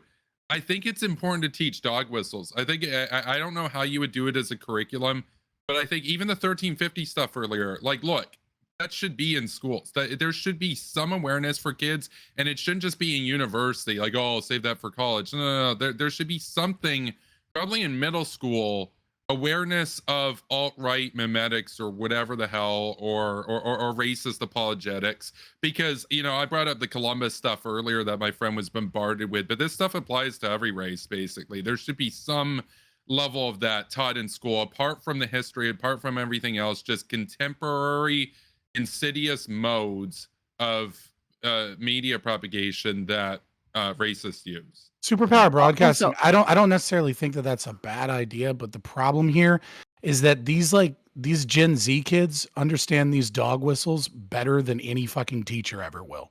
Right? Like, these kids on the internet will know that shit way better than a teacher will, right? Yeah, They're but always going to be behind. But you might not hypothetically, I'm not against it. I'm saying hypothetically. I'm Right. okay, sure, That's but true. Actually, you should teach ethics, maybe, but I'm just saying, like, these kids are going to know those dog whistles way better than a teacher ever will. But and they'll always be one step ahead. Okay, can I cut in here for a second, because that's weak. Like, you're probably right, but we're talking hypotheticals here. We're theorizing. Yeah, like I said, I agree with it hypothetically. That's what I said. Theoretically, we can absolutely hire someone or make a curriculum where we explain what these memes are, and then, like Kevin said, go on to then debunk them. So the 1350 thing would be a great example of that. I think that's going to actually create really new good memes. They're just going to laugh at adults and create. Well, no, they can create new memes. But this knowledge, this sort of shield, this incubate or whatever is it, inoculation against that type of pernicious propaganda, has applications beyond just, oh, they can tell this meme, that meme bad. It's like, no. It's about critical thinking in the real world, right? Not just analyzing academic texts and stuff, right? If I can agree really quickly, critical thinking is Marxist.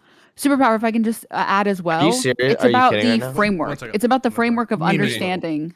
It's about the framework of understanding how dog whistles work and how to spot dog whistles. We're not saying, okay, teach all the current dog whistles, because understanding what plausible deniability is and understanding that people will always, especially people who are dog whistling, will be like, no, I'm not doing that. I'm just doing this. That's super important. Having that framework. Yeah, the I'm just joking one is super important, I think, for kids to understand how to critically think about things.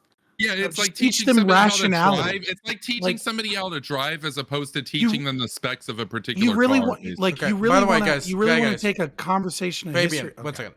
Fabian, you're gonna finish, but then we have to move on to the last topic because we only have 40 minutes. Wait, there's another topic? There is one more. Yes, the show goes on to 11:30. Hunter, you've been on multiple times before. I didn't know. I'm just saying. I don't think it's.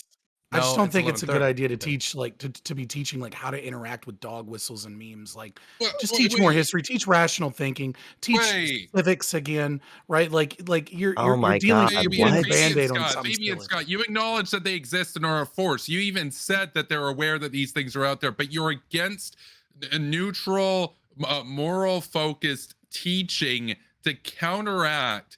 I think it's a waste of time. You want kids to come to terms with this, when they're like in grade 8 and you've got some 30-year-old on 4chan or whatever that's very easily able to manipulate them, but you want no involvement by any sort of professionals. Think of the kids? Think of the children. Oh my God! Teach them rationality. Like it's silly. Wait, James. Wait. I said stop.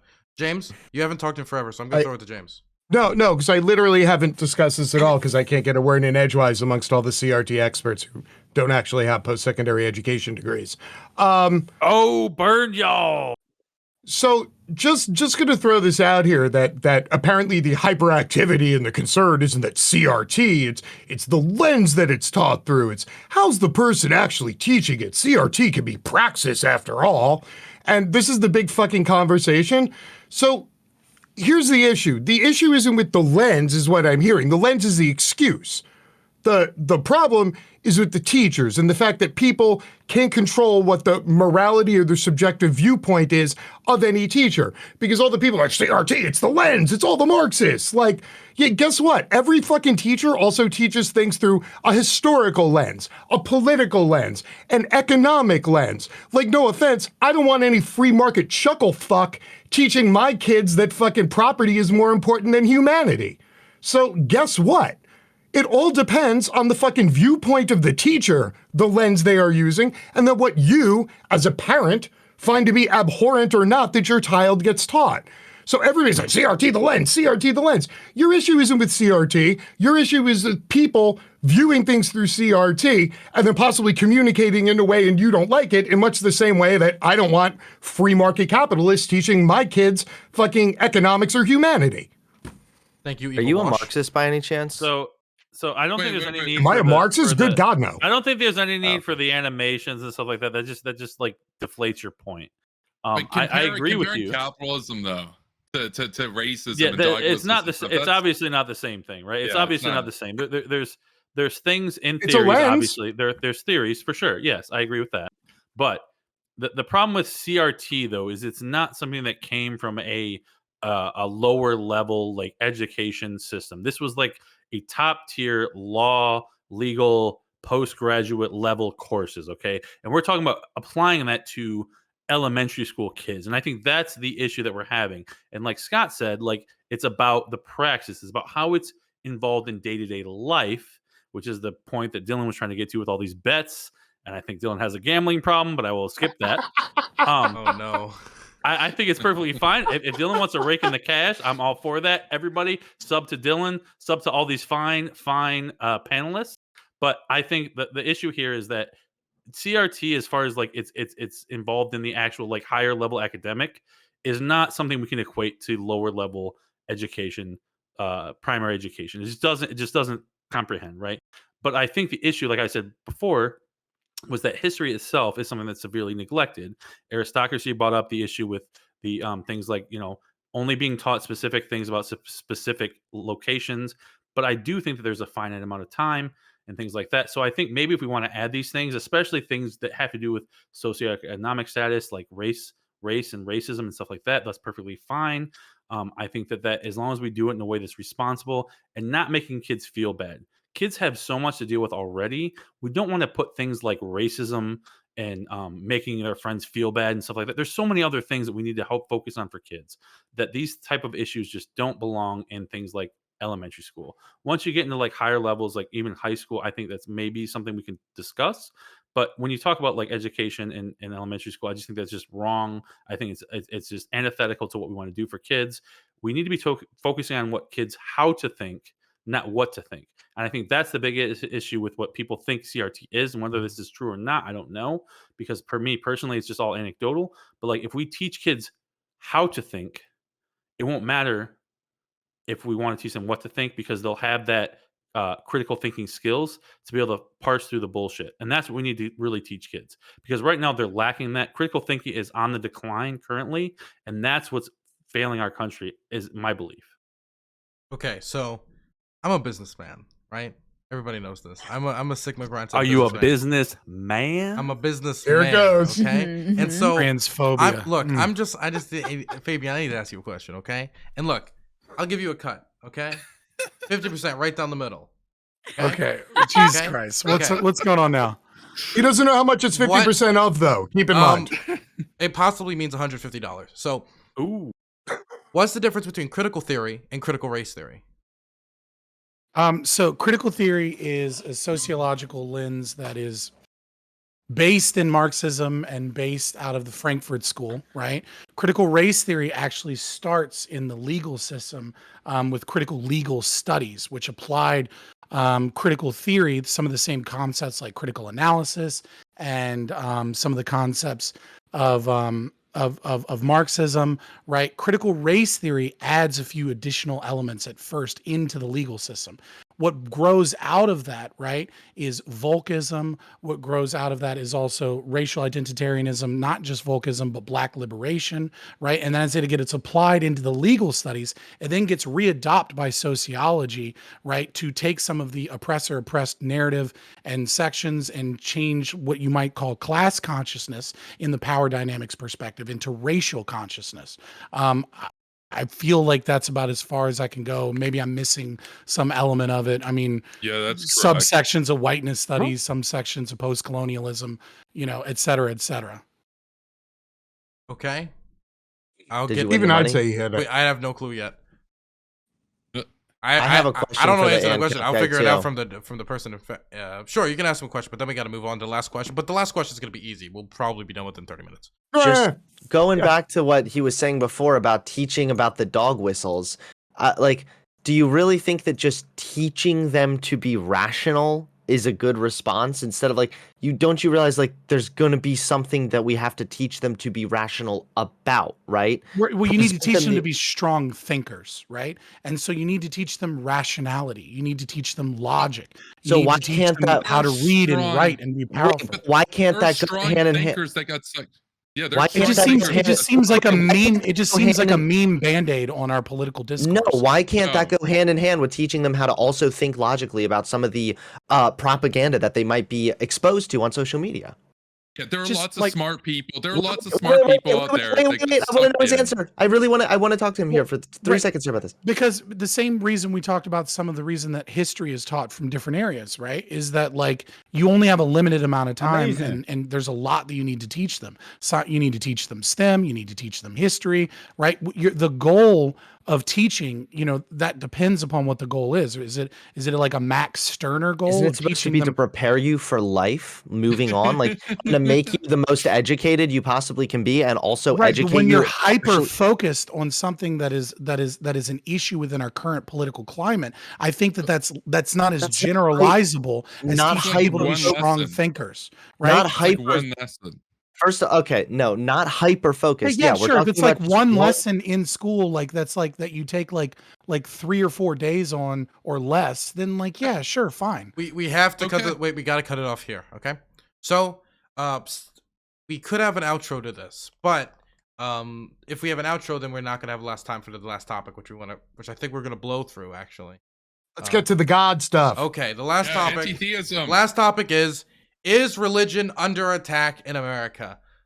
Is it under attack? Is Santa Claus on the back foot once again? We're gonna throw it first to Cam. Santa. very nice. This is a great answer. I just wish I could hear it. Yeah, sorry. I mean, I haven't seen any specific evidence to point to the idea that it is under attack. But then again, I'm not somebody who particularly cares about religion a lot because I'm not a religious person. So no, I guess. But I'm open to hearing if anybody thinks that it is.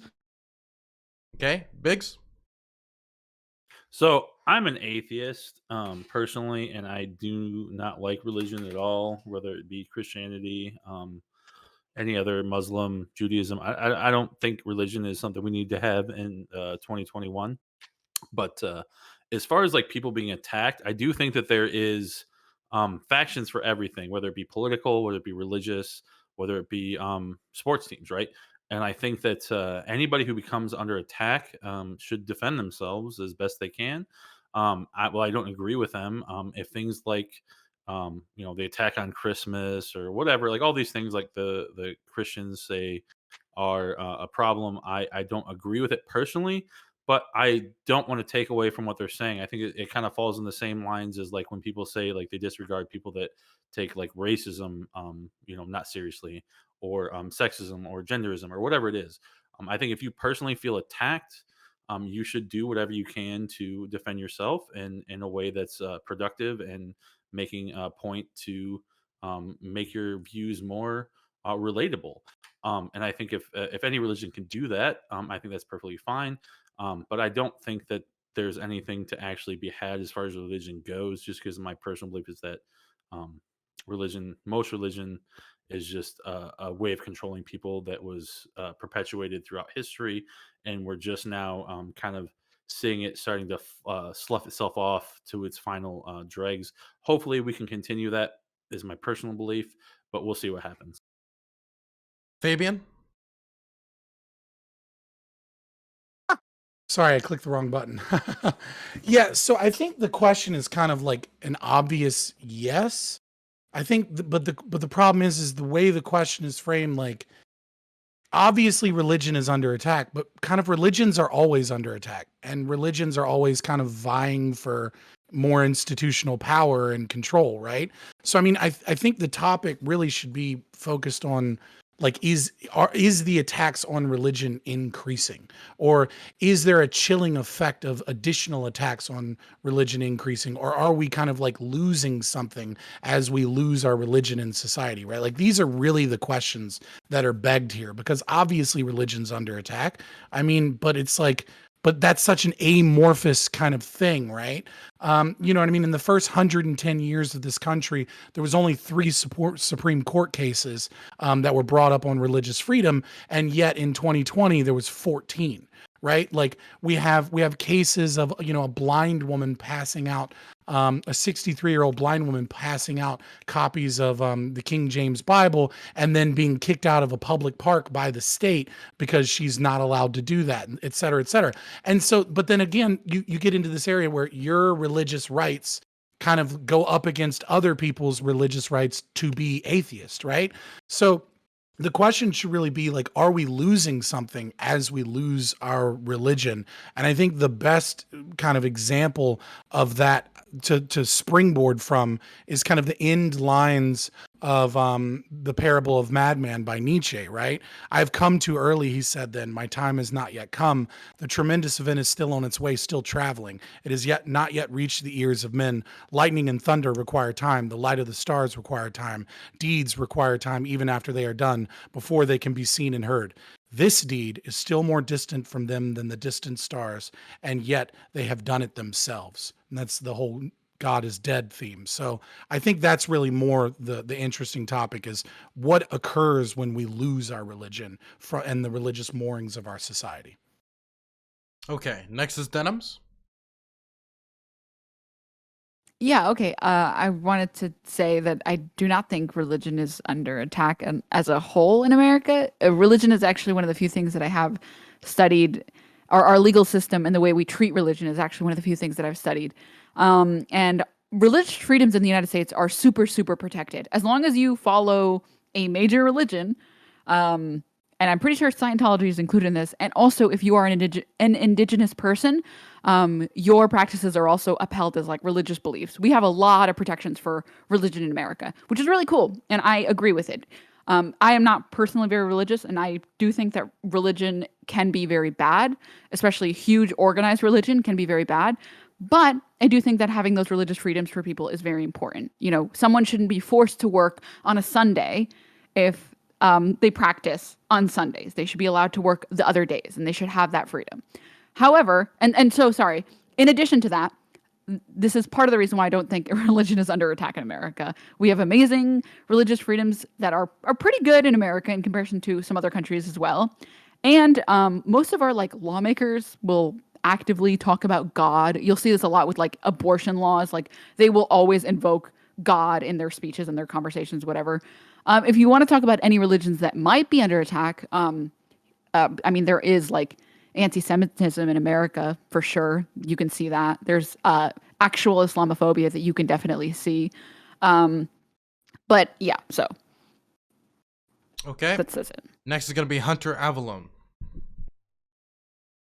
I'm tempted to ask if I can give a closing statement to the last subject instead. In your intro, yeah, sure. Yeah, I just thought it was really I have to bring this up, and I don't want it to become like a fight or look bad faith for me to bring this up, but it was just really funny that the ANCAP dude was talking about how we shouldn't teach dog whistles and whatnot, and then someone actually just sent me this, and a lot of what he was saying about the Frankfurt School, Marxism and whatnot, and deconstructing everything is actually laced with dog whistles. Dog whistling to anti-Semitic conspiracy theories. So I just thought that was a little bit ironic. I had to bring that up. Someone did send it to me. I thought it was funny. As far as the religion thing, yeah, I don't think it's under attack. That's all. Okay. Technically, he should not be able to respond, but considering it's an anti-Semitism accusation, I'll do a one. Oh, I'm not accusing him. I'm saying that. Hold on, wait. I'm not accusing him of being anti-Semitic. I'm saying that it's a dog whistle, oftentimes for So he's more pushing anti-Semitic anti-Semitism. No, what he's saying is No, it's a the dog Frankfurt whistle. School of reimagining communism through critical theory is often linked with a lot of Jewish conspiracy theories and the idea that the Nazis called cultural Marxism, right? Because it was a new form of Marxist ideology. The problem is that it's not a dog whistle when I'm speaking about deconstructionist philosophy and Marxist philosophy that did come from the Frankfurt School that is laced within CRT. But unfortunately, whoever messaged you doesn't actually know the history of CRT. They just know that some of these things are what some anti-Semites talk about, especially the idea of like cultural Marxism. And it's unfortunate that the people that like to do things like say they and them all the time have somehow co-opted facts, and we're not allowed to talk about those facts, devoid of the fact that we're not talking about the Jews. Okay. Okay. Now I'm going to throw it over to James from the internet. Is religion under attack? No, it's slowly dying as it should have done a long time ago, as it was a very useful tool 5,000 years ago in the beginning of human cultural evolution, when people thought that fucking angry people in the sky were throwing lightning bolts at them, and religion was just a convenient excuse to A, explain the unexplainable, and B, to force people to adopt a moral code that they might not actually be predisposed to adopting. At the end of the day, the more diverse and the more educated a culture gets, the less they're going to believe that there's an invisible dude floating on a cloud who watches you masturbate while he's surrounded by dead flying babies playing violins. So no, I don't think it's under attack. I think it's just finally dying out in a way it should have possibly thousands of years ago, only that the only reason it hasn't is because over the development of religion as a way to come up with reasoning for things that we couldn't understand, it grew a very large power base, and people who have a power base and a way to flex power, use power, grow power, and use that power to become wealthy very rarely give up their control over the levers of power. Ergo, nobody's going to go out of their way to squash religion if they are garnering power or making money from it. So its death spiral is just taking longer than it should have. Okay, and now we're throwing it over to Kevin Castley. There doesn't seem to be a ton of disagreement on this. If you guys want, after Kevin Castley says this thing, we could just wrap it up possibly early and do just everybody shouting their stuff out. I want to say something after. Okay, Kevin. I never got my If that's okay. Oh, sorry, Eris. I'll get it to you too. Kevin. Oh, so. Okay, yeah. Thank you, Dylan. So I just want to recognize, I know we're running out of time, but I do appreciate Dylan putting together this panel to specifically talk about this subject because it's something that doesn't get discussed enough. Obviously, I'm an anti-theist, so this is kind of important to me. And so just quickly to kind of answer this question, I know it's kind of posed, to kind of entertain a discussion around it, but I almost feel like it's kind of a meme when people say, Tucker or all these goobers out there, oh, religion's under attack, or are we under attack or whatever. It's like, you guys, if you are in religious or organized religion in the United States, at least, you have tax exempt status, right? You have special privileges. You're not just not under attack per se, but you're actually in this this anointed sort of class, if you will, in terms of how the IRS handles everything. Now, more broadly, though, in terms of the culture, you can ask, well, is religion under attack? Not really in the United States, at least, but ultimately, not directly, but I will say this, flat Earth is under attack. Anti-Semitism is under attack. Bigotry is under attack. Homophobia is under attack. Misogyny is under attack. What do all those things have in common? Oh, religion has always perpetrated those things. So religion's not really directly under attack in the United States. The majority of Americans still are religious and belong to religious institutions. But all those things that are key components of religion throughout history are. So religion is dwindling away as a product of that, which is really good. So in that sense, it should be under attack, not in like burn everything down, but in a legal process, in a leave the church type process. Absolutely. And I'll say this, there are a lot of atheists and stuff out there right now. I'll make the case briefly for anti-theism. The reason why I'm an anti-theist here and specifically opposed to theism, not just, oh, it's not for me, but to each their own, is for two reasons. I recognize that's false, but I also recognize that it's a net negative for society. If you could prove to me that it was a net positive to society, I'd actually say, okay, well, I don't believe in it, but I can see the value of it. But I can prove to you, although we're not really going to have the time tonight, I can prove to you that it is a net harm to society. And if you'd like to go into that in more detail, I'm a debate bro. I would love to debate you, and I will debate everybody who has an issue with me on that. So thank you. Eris? Well, the most important thing when it comes to Christmas is we're not teaching like actual Christmas history. I'm kidding. But just in general, I don't think there is any kind of war on religion that's like somewhat meaningful. I honestly, like, when you brought this up, I know that's not what you meant, Dylan, but the first thing that came up to me was what Denims mentioned was just like the rise of anti-Semitism. And just the misconceptions and all of that stuff that's being spread about Jews. But I don't think there's anything like, other than like attacks on like minorities with religion and stuff, I don't really think there's anything significant. I mostly agreed actually with what Superpower Broadcasting was said. I thought that was really well said. But also I just want to mention that while I actually agreed with Hunter on almost like 90% of his points tonight, I do think, Hunter, you were wrong about what FL Scott was saying there. That I understand why it could come off like a dog whistle, but it did come from the Frankfurt like Forum Thought and all that stuff. So he wasn't incorrect with saying that. That's fair. I understand. It was just kind of ironic because it was like he didn't want to teach dog whistles, but then what he was saying could have like very easily been like seen Dog that whistles way. are like the worst cop out like argument. To be fair, it's so both trash. Von I Mises, was pointing out the irony, guys. wait, It's all right. just to be fair, von Mises was a Jew that was escaping escaping the Nazis, and Rothbard was a Jew. So like two of the biggest ANCAP thinkers and Austrian economic thinkers are fucking Jews. Like I'm gonna throw it we over. love the Jews over there. We're gonna throw it now over to Cam, who wanted to ask a question. So I just wanted to kind of, I was thinking, and I wanted to add something to, I guess, like my opener if we're going to close soon. So like, I don't know if Dylan does this on purpose, but the topics are very broad, but it makes for a really good discussion. So is religion under attack?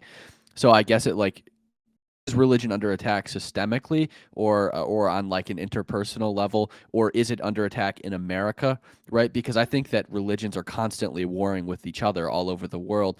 And one thing I've also seen is like a huge rise in like people using opposition to hate to a certain religion as a justification for hate towards another religion, particularly when it comes to the Israel-Palestine conflict. I've seen a lot of people use opposition to Islamophobia to justify anti-Semitism and hate towards Jews.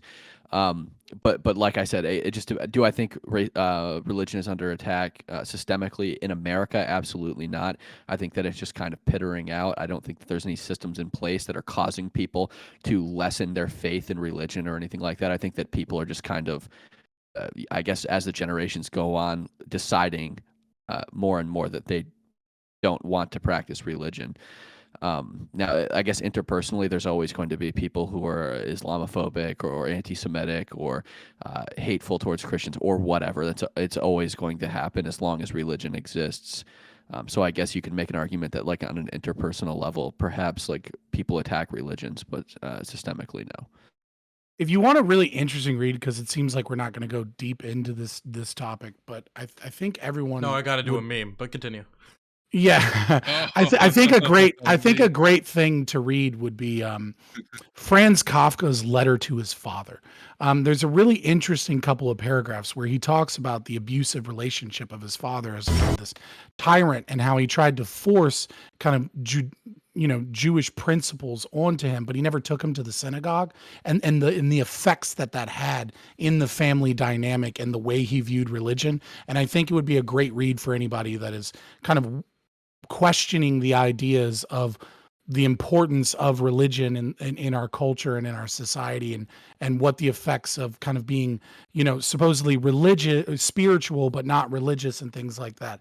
I think there are a lot of arguments to be made about the philosophical presuppositions of a deontological system, and when we lose that religion, what do we replace our ethical values with? Especially when looking at like Nietzsche's, it seems like we're all stuck in the lion that kills the dragon of thou shalt, as opposed to like moving on to the curious child, or pardon me for another dog whistle, but I'm talking about Nietzsche here, right? Like being the Ubermensch, right? And being the child that creates their own values. So I do think there is a danger that comes from getting rid of our religion, but also I'm an atheist, right? So, I mean, I think we really have to, this is one more reason why we really need to teach a strong understanding of philosophy and ethics, because as we lose our religion, what do we replace it with? And people say, oh, well, we're just atheists. It's fine. It's like, no, the human brain is in many ways built with ideas of sacredity and liturgy and enshrinement. And there those parts of the brain exist. And if we don't replace it with some value system, we are in a dangerous area. I think value systems can exist without religion, though. Read Christopher Hitchens. If we're doing book recommendations, read anything by Christopher Hitchens. God is Not Great. Amazing book, especially when a pastor calls him out on if anyone has ever said anything violent, or you would be afraid of a group of men coming from a religious service, and he only sticks with the letter B. No, Christopher Hitchens is base. So everybody read Christopher Hitchens. You want to get anti-theist pilled. He's the biggest anti-theist pill there is. So usually the best arguments I've heard in favor of religion tend to be around like, well, it provides people like community. It gives people more. Of course, peace. It does. Social capital. Social capital is a giant. There's something to be said about the void that's created in people. But that can be filled with. Yeah, right. but the thing is the benefits it's that filled with religion, something. Yeah, but the benefits that religion give you, they can easily be acquired by non-religious means. So like, if you did like you think it's that easy? If you did a bowling night every week with your friends, that would provide you a community to be with your friends, just like church provides you with a weekly community with your church. I think that's an Wait, look up, down. You all started talking at the same time. Who wanted to respond to that? Biggz. Okay, Biggz did. Okay, Biggz. Yeah, so I agree with you that there are things that can be done to be able to fill that void. The issue is, are there positive things that people to fill that void with? There are so many negative things that can be used to fill that void, and I think that's the issue we're seeing now. We have things. I mean, religion's already a negative thing filling that void, so maybe they'll take it and replace it with something better. Yeah, so I agree, and I'm anti-religious myself. Okay, but what I'm saying is, I think if people take things that are non-productive, that becomes the issue. And I think that religion does offer some people a place where they can do things positively and being in a way that they can actually be benefiting their communities, especially whether it be through like community service or like donating, things like that and stuff like that. But I think that the problem comes is when people fill those voids with things that are going to be antithetical to what they're actually wanting to do. I think that's what we're seeing specifically from like atheists that go down these things that are like, the right says is like the left is occultism. I don't necessarily agree with that personally, but that is something that can be in effect what happens. You fill that void with something, and it's a matter of, is that positive? Are you making a difference in a positive light, or are you making negative effects on your community? And that's the these are lessons you could teach without including religion, right? Oh, so I agree. I definitely think it's really I think you're being really reductionist about the role religion has played in the philosophy and the morals and the ethics we created and how we created our societies, right? Like I told you, I'm an atheist because I looked at it and I found it wanting. But like so many of our enlightenment principles that were anti-religious come from Christianity, right? Like so much of our society is moored in Christian values. And as we pull those away, right, we have to ask ourselves, where do our values come from? Where do our ethics systems come from, right? And if you can't just say a bowling community is going to just magically fix a society that has had its entire ethical standards kind of ripped out That's from it. a huge, Oh wow. that's a pretty big straw man based on what I'm saying. Wow. I'm talking about the I'm not general. trying to go ahead though. Yeah. I'm just talking about the general. I'm not trying to get all philosophical with you here, bro. I'm just talking about the general. Well, we're talking about psychological- religion, so you probably should. And I'm Oh, talking God. about the general psychological benefits that have been proven, that religion has been proven to give people who follow a religion. And all of those psychological benefits can be acquired by doing those same activities without the religious aspect. So, for example, part of what the reason that religious people tend to, on average, have higher levels of happiness is, no joke, the ignorance is bliss thing. Their religion provides them with a form of ignorance, which gives them a form of comfort and gives them better feelings of happiness. If This you isn't a thought you good were going thing, to go though. to some happy place when you died, of course you're going to have a little bit better take on things. I mean, that seems pretty obvious. Yeah, but atheism also gets rid of that fear that you're going to burn in hell for eternity too. At least if you're Which I would convinced say atheist. growing But up I is- would say this. No, I would say I this was very quickly. very afraid of that as a kid. The The so- problem Like, is Superpower, most like, people, whether religion they're replaceable. religious or Wait, not, we gotta- don't no, think they're going to go to Biggz. hell. Biggz. Most people don't. Biggz. Kevin, please finish.